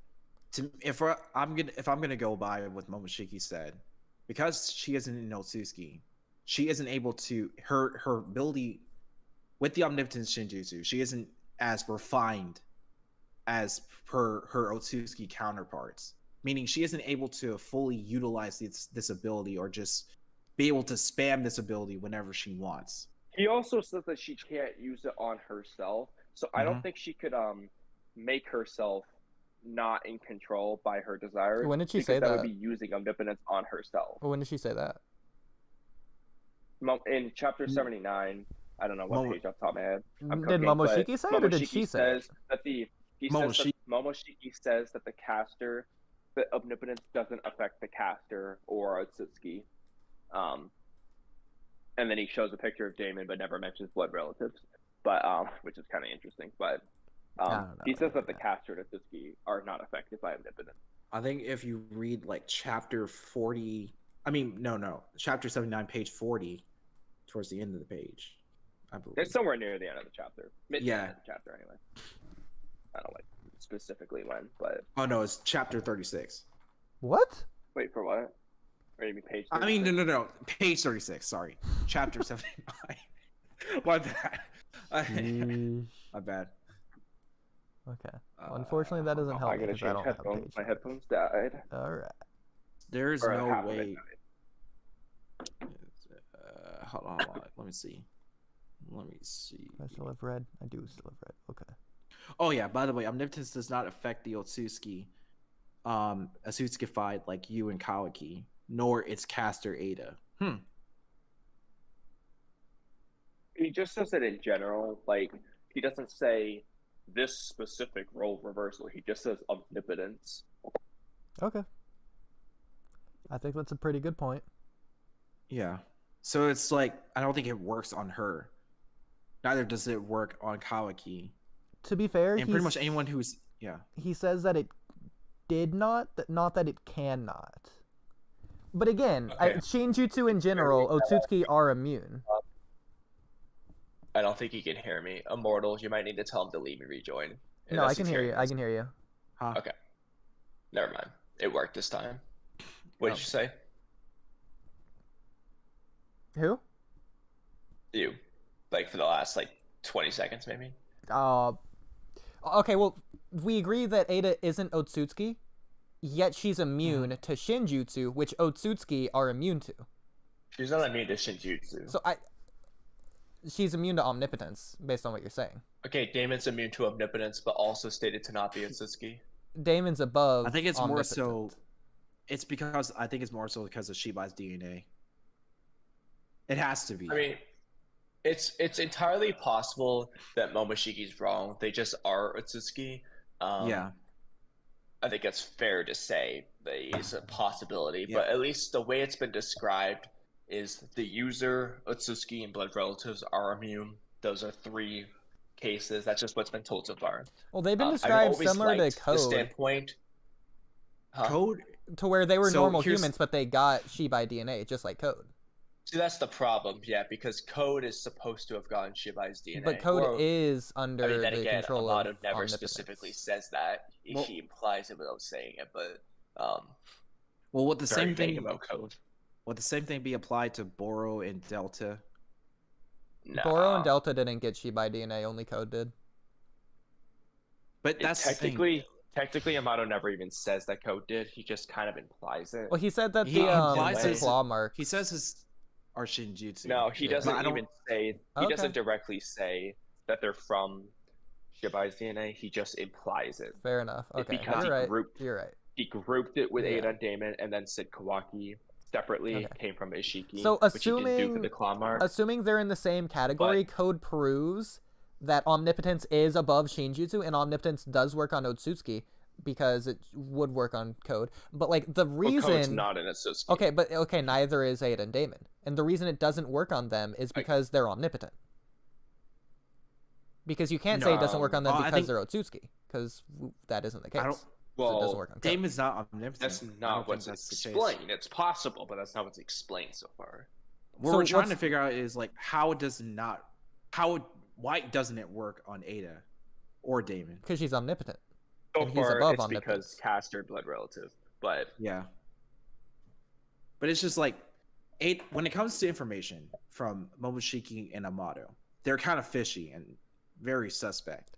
I mean, Because there are times where because I get the feeling that sometimes they kind of leave out tad bits of information. Amato definitely. Definitely Amato. Would you? His when explaining Shibai's exposition, he never tells us whether or not if he had a partner or not. All we know is that he's been going around planet to planet, devouring planets, eating chakra fruits, and just undergoing karmic resurrections by himself. And then that in of itself was pretty fishy to me. Like how the way he explains things is like he kind of. I get the feeling he leaves tad bits of information out. Maybe it could be He does. He's- Yeah. He always does. either that or he probably just doesn't know as much as he thought he did, because he did theorize that Shibai was killed. He doesn't know how he was killed. I mean, Sort of. technically, he could just be pretending. He might Yeah. know, but Because but assuming he doesn't know, yeah. because if we look at the name Shibai does mean theater and drama. If you actually look up what the name It also actually means means. lies, play, Lies, act. yeah. It means a lot of things. Yeah. Yeah. So it's weird. and in which it's how he just broadcasts his information. All I'm saying. Go ahead. Go ahead. Omnipotence. I'm done. Yeah, omnipotence works on Code, but it doesn't work on Ada or Damon, even though they are an Otsutsuki. Shinjutsu works, or Otsutsuki are immune to Shinjutsu because obviously. That's not true. They're not immune to Shinjutsu. They have so? Shinjutsu. They're described. What do you mean by they're immune to Shinjutsu? Someone describes it sometime. I forget when. Who? I don't know. Maybe Amado.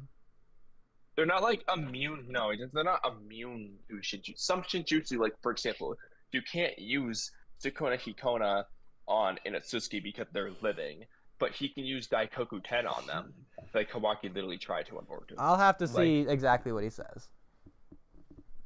Anyways, they're not Otsutsuki. They're not Otsutsuki, but they use the Shinjutsu of Shinjutsu, the Otsutsuki technique. How do they do it? It's because they're omnipotent.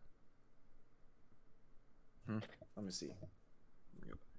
What about this, Kawaki? I mean, Kamui. Okay, so just give me this for a moment, just hypothetically. So assume Shibai 100% is omnipotent. He just is, for this hypothetical. He always has been. Okay.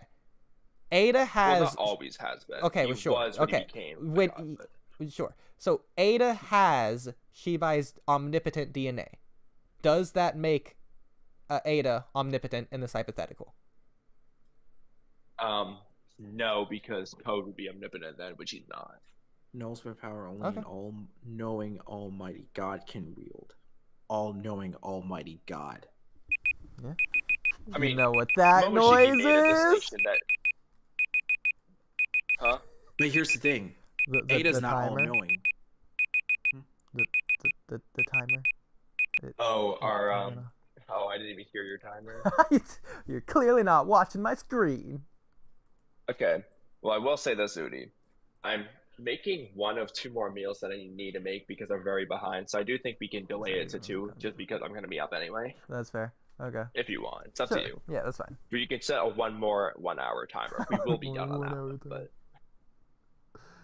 Okay. But we might as well keep going because I'm not going to bed anyway. I was walking for a while before I started making this meal, so... Sure. I need freaking Trippy to be back so I can walk. I hate it. I hate it. Yeah, actually, Trippy failed. He did not make the cutoff that we discussed. Oh my gosh.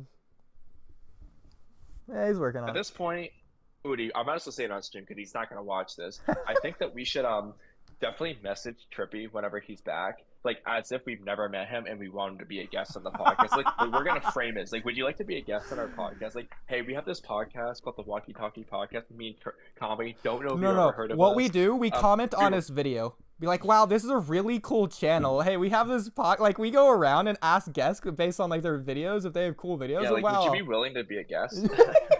I think that would be funny. I like that. Okay. All right, back to the main topic. I guess we're done with Ada Omnipotent. Yeah. 10/10 Naruto birthday. Ignored the fact it's 10/11. It's 10/10 somewhere. Yeah, where Trippy is. Naruto's birthday is October 10. When the character was created, October 10 was Health and Sports Day in Japan. Hey, the more you know. This is also AI, so I'm assuming this is just accurate, but maybe it's not. Naruto was born to Minato and Kushina. He was named protagonist of Jiraiya's first novel, which made the Sannin his godfather. In the series, Naruto begins as a 12 to 13-year-old who is 4'9". During a 2.5-year time skip, he grows 9 inches and stands at 5'6" during part 2. Dude, it was crazy when I saw like a picture of everyone's heights. I was like, "Holy crap, these guys are way shorter than I realized." I know, and then Naruto just grows 1 billion feet. Same with Sasuke, I think. Well, I know that he was in like he showed like it's made a thing. Like, he got so much taller. It's just I didn't know he was 4'9" when he was 12. Like when I was 12, I was definitely taller than that, I'm pretty sure. Maybe I wasn't, I don't know. Maybe I just forgot how tall I was at different points in my life, and that's the problem. Like, maybe that is really accurate, like, or realistic. I just don't remember. I remember one of them is really short and then really tall compared to the rest of the Konoha 12, which is really funny. So, the way... Yeah. I can't remember. I can't remember where the picture was that I saw it.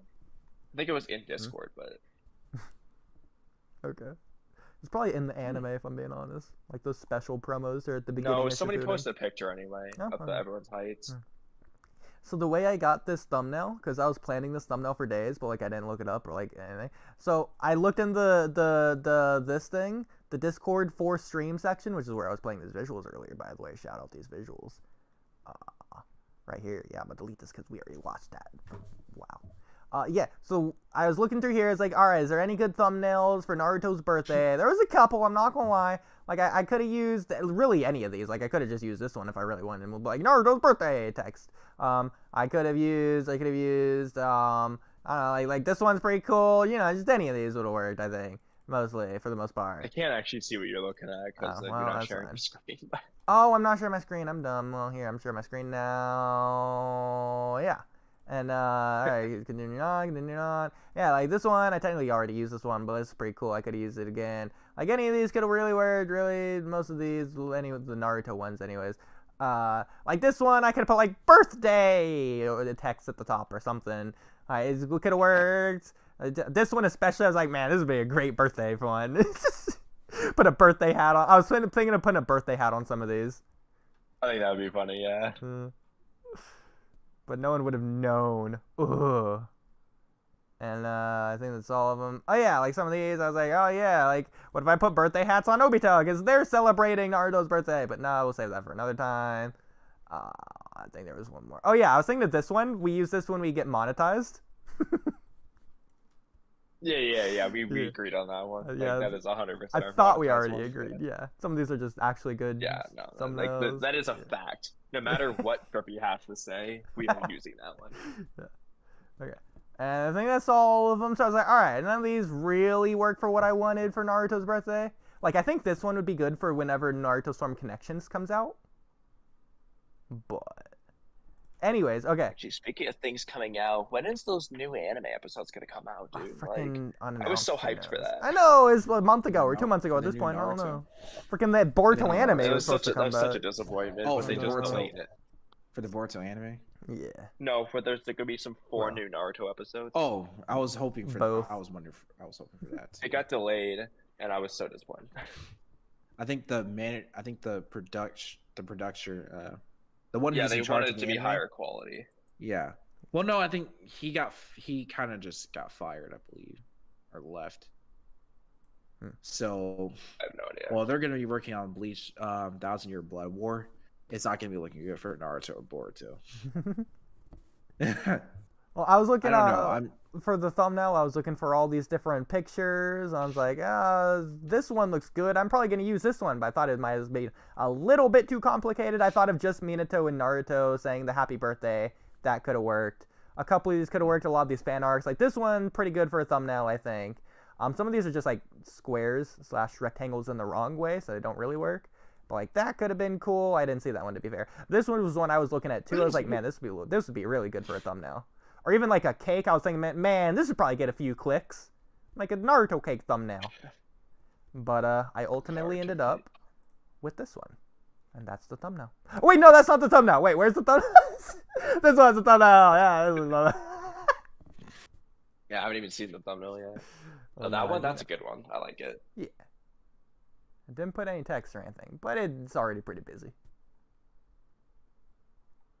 A random toad. Yeah, this is what I was thinking as well. This would be a good thumbnail. Happy birthday. No, I could still change it. You know what I thought would be really interesting, randomly? What if Gaara was the protagonist of Naruto? like his backstory is the same. He just is the protagonist. Well, this one's a pretty good thumbnail too. But it's also someone else's thumbnail. So. I guess you were speechless from that idea. It's one of the ideas of all time.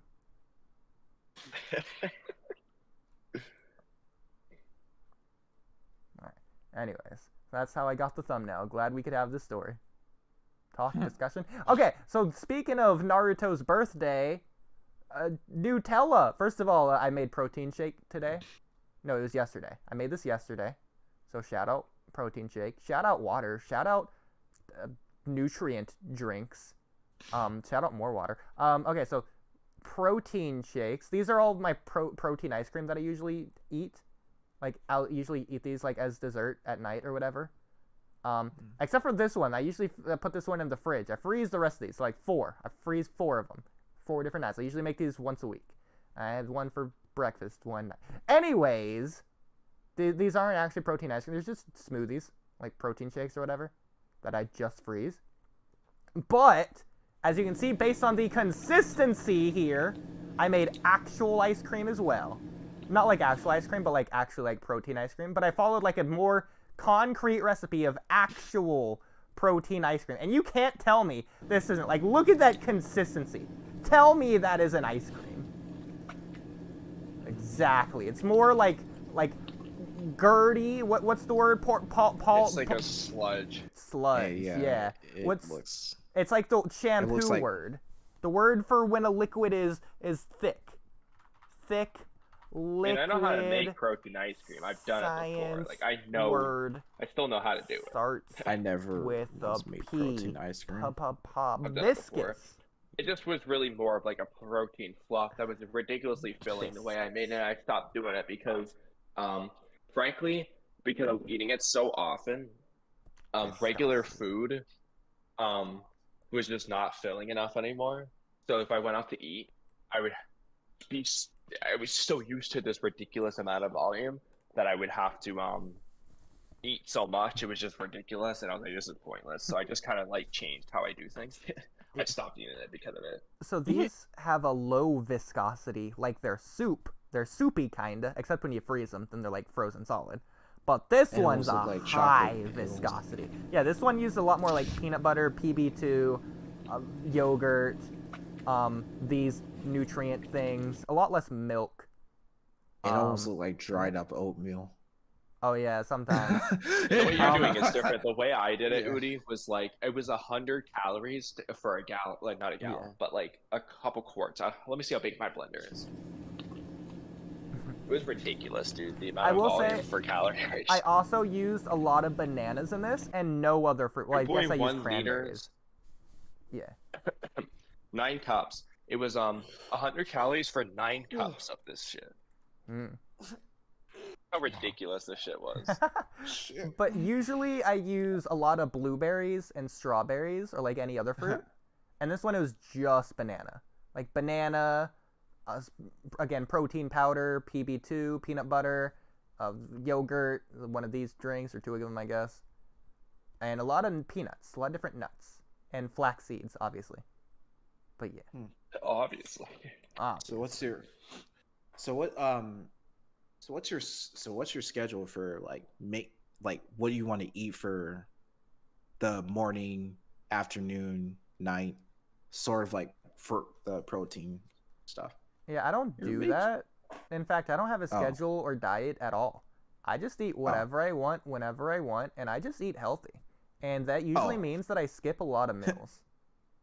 Oh man. Yeah. Like I usually eat Oodie's different from me. I eat 5 meals a day. Yeah, I eat usually at most 2 meals a day. But I can go days without eating as well. Yeah, I don't do that. I mean, I've done it before. I just don't do it. Yeah. One of the things I really wanted to try is Nutella. Despite the fact that I know it's gonna taste like chocolate, but still, I really wanted it. Tastes good. I like Nutella. Yeah. They have a chocolate protein peanut butter.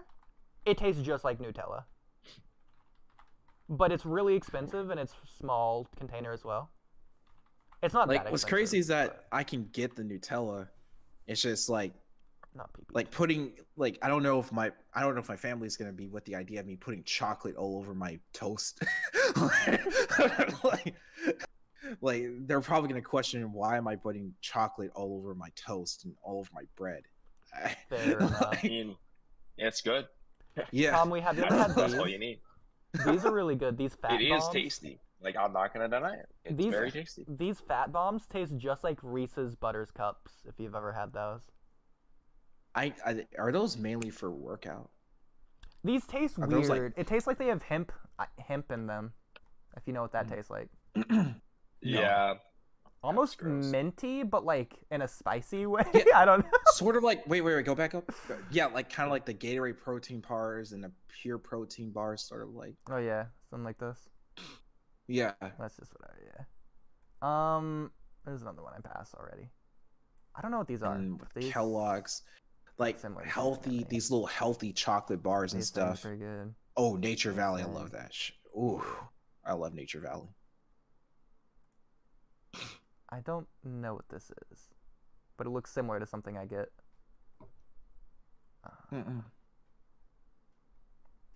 But I did not find what I was looking for, which is very unfortunate. But I bet if I take out the word protein, that freaking buzzword, I bet I'll find it immediately. Chocolate peanut butter. This thing. Literally very first search result. Not a lot of protein in this one, but there's more in the one I get. The one I get is 11, whereas this one is 6. Do you use Opera GX for your browser? I do not.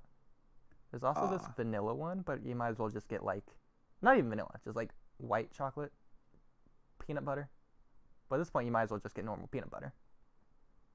It's more like a creamy peanut butter, kinda, but it's just really. I actually like that.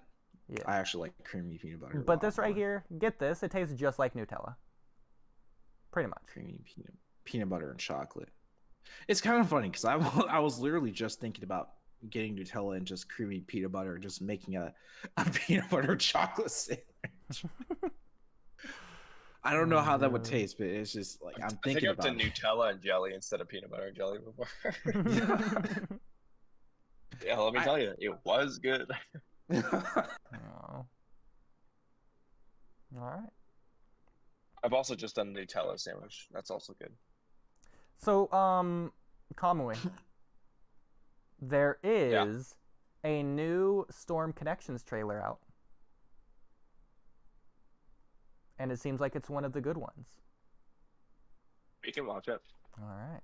It's only 2 minutes I'm long, almost done taking care of my cooking stuff so I can actually pay attention to the screen. React suggestions. Let's see how high up it is. I see that. There's a lot of reactions that we haven't gotten to that we could just like. I mean, I say we could do this, but we never will. But we could just like not interrupt it every 10 seconds. It just wouldn't be in character. In character. I don't remember which one it is, but I listed 2, and I think it's the first one because this first one's only a minute and a half. Yeah, so put the 1 minute, back on. and then I'll be ready. All right. So, Immortal Phoenix, how are you? I'm doing great. All right. Pretty cool. How great? On a scale of 1 to great. Maybe an 8. 8 out of great. Yeah. Good ride. I do. Kamui, what's your schedule looking like for the rest of the week / weekend / next week, if you know yet? As of right now, I am off on Friday, although I do want to, well, I mean, I don't really have much time left to make this work. I was trying to get rid of either my Wednesday or Monday shift to work Friday instead. Don't think anyone's taken my Wednesday yet. Let's look. I mean, you can keep us updated on it, I guess. Yeah, nobody's. So I'm probably working tomorrow still. So I don't know what day I'll be off yet. So yeah, I do know I'm off probably next Tuesday, or I think I know I am off next Tuesday for sure. You heard it here first. Lately, folks. I've been off on Tuesdays a lot. So when we spontaneously decide the day of when we're gonna do it, you already know we scheduled this in advance, so you can't say we didn't. Yeah. You know what? Yeah. We're gonna stream Monday, Tuesday, Wednesday, Thursday, Friday, Saturday, and Sunday, just so that the day that we do stream, you know in advance. That way you can't say that we decided the day of. I was thinking we could just put the or. It's gonna be one of the days. Or you know in advance. Yeah. Like, I'm telling you in advance, one of the days of the week there will be a stream. You already know. to be there. I don't know if you know, but there's this Naruto mobile game that has a lot of cutscenes that are being like animated and updated like to this day that I pretty much guarantee you haven't seen. Like, I don't think so. Did you know that we've got a really cool scene of like Obito killing the Uchiha clan? No. Outside of what the anime shows, no. And like we get one of like Rock Lee doing something, Neji doing something, and we get like a couple like Chinese New Year's one that like show all the characters in Konoha like celebrating and stuff. But like we got a couple of those, but like those don't really matter. But like this is really really cool animation. They've got like a couple of these. So I saved a lot of these to a playlist I can send you later if you want. Same with the music. They got a few different tracks in this game, but like oh my god, it's not gonna play.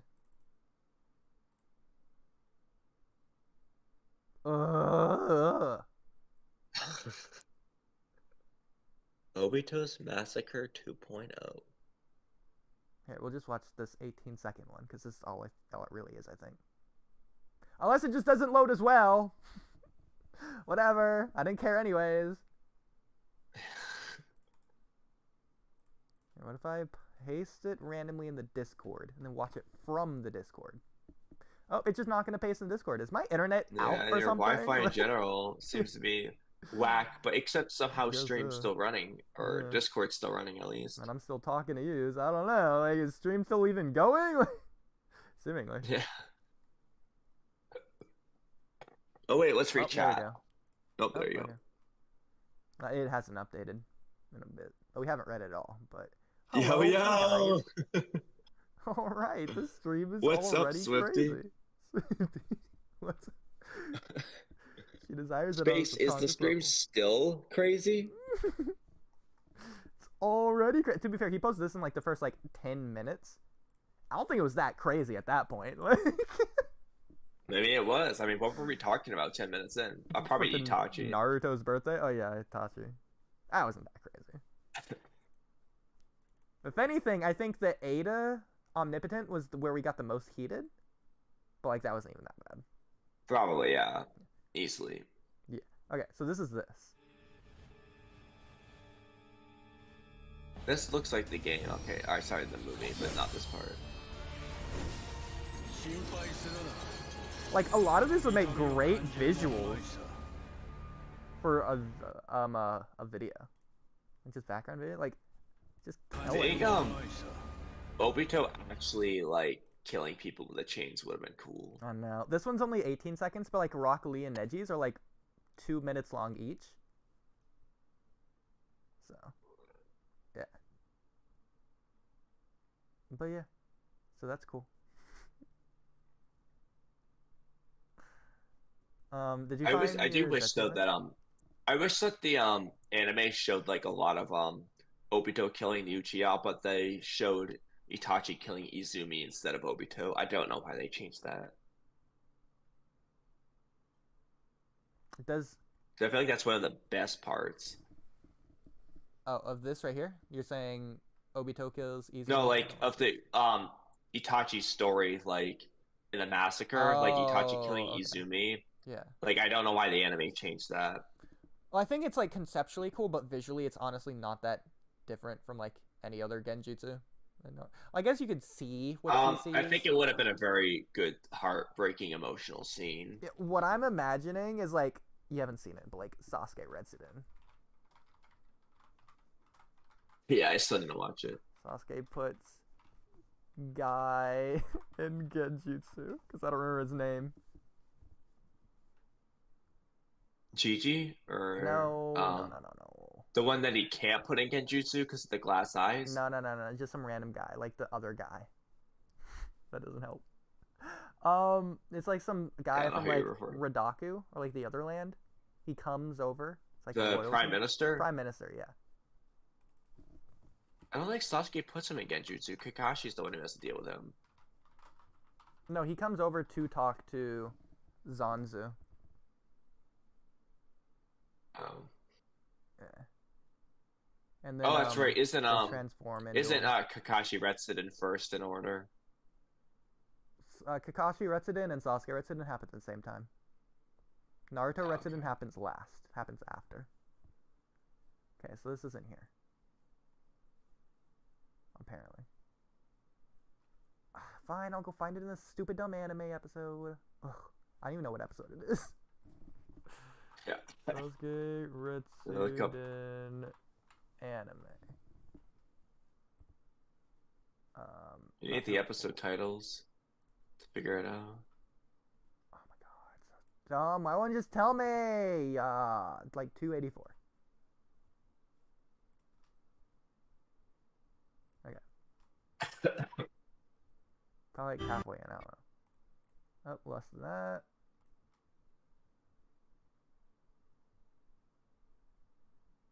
Probably gonna be right around here. Yeah, okay. So, this is dumb. So this is what I expect if I were to see that. Hi. This is what the anime would do. Like, this is gonna be Itachi. Oh, that's the timer, by the way. Oh. Yeah, like, that's what I would expect. And that's just it. No, that is not what they would have done. They would have shown Izumi's dream from the Tsukuyomi like quickly. It would have been like the flashes of scene, like still frames with a cross dissolve between them, but like it would have just shown a bunch of moments of them growing up together, and her crying tears of joy, thanking Itachi crying, probably saying like I'm sorry or something or whatever. Like it'd be built up the moment, then after, like it would have been impactful. I mean, maybe, but like I feel like it wasn't even built up in the anime in the first place. So what would they have actually done? I don't know. The build up, I just mean like it's just him like going to Izumi and his thoughts about how like this is like if he can kill it. Like I think it's more of an actor thing when he says like if I can kill it, it's like I did this there, so because I killed Izumi, I can kill the rest of the clan, kind of like as a test. But the point is, it wouldn't just be she falls over and that's it. To be fair, all of these visuals in this episode are really, really cool. Like the shadows with like the pink purple lighting with the yellow sky with like the black waves going across it. It feels otherworldly, like transcendent, crescent. It's actually crazy, yeah. Why is the sky yellow? It's just visuals. It's really cool. It's to show the off-putting nature of the massacre and how it's sinister and actually just evil. Like there's undertones of darkness going on. Yeah. Anyways, I think we could have got something similar to this is what would have happened, realistically. Like that, and then we just cut to like girl, and then she fall over. No, they wouldn't have done. They would have shown. They, like I said, they would have done like still frame images of like them growing up real quick over like 10 seconds or something. Like it'd be quick, but it would just show them, and they make it sad, really sad music. Like it's possible. Like assuming they did it well, at least. Yeah, but they didn't. So. Yeah, well, yeah, I guess in the hypothetical where they do it well, they do it well. So there you go. Yeah, I'm saying like in that's the what I'm saying. Like they didn't do it. I don't know yeah. why. Like if they do that scene, I don't know why they wouldn't do it well. Like other than okay, but like I don't know why they would do it and not do it well in the first place, but they did it or they didn't do it. You get they did this.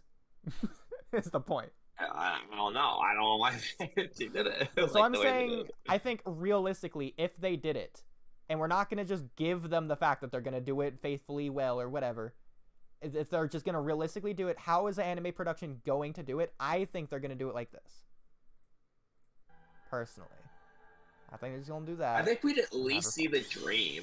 Like 5 seconds of the dream of them, like just one still frame of them all together. Like, I think we're at least gonna know what the dream was. I don't know. It's possible. It's possible. I'll give you that. Yeah, I think you gotta at least get like them old and maybe a tear. Maybe at least get that. Sure. I'll give you this. She probably would cry. Regardless, I think she would cry. Yeah. Okay. So the timer went off. How far into this thing did we get? Oh, wait, what's Oh, wait, we finished the trailer, didn't we? Yeah. And then we watched Okay, the yeah, other then. thing, technically. Yeah, then we're good. Okay. Well, you want to do the outro? Over and out. and Trippy, wait, can we let Trippy do the outro? Birthday, Naruto. Believe it. Believe it. And Yeah, Trippy, can you do the outro? Hey, Trippy, can you do the outro? And just officially, formally, for all those cams watching at home, thank you, Cam, for the shirt and my present, the keychain and the card. Thank you, Cam, for that. Thanks, Cam, and over and out. Thanks, Cam.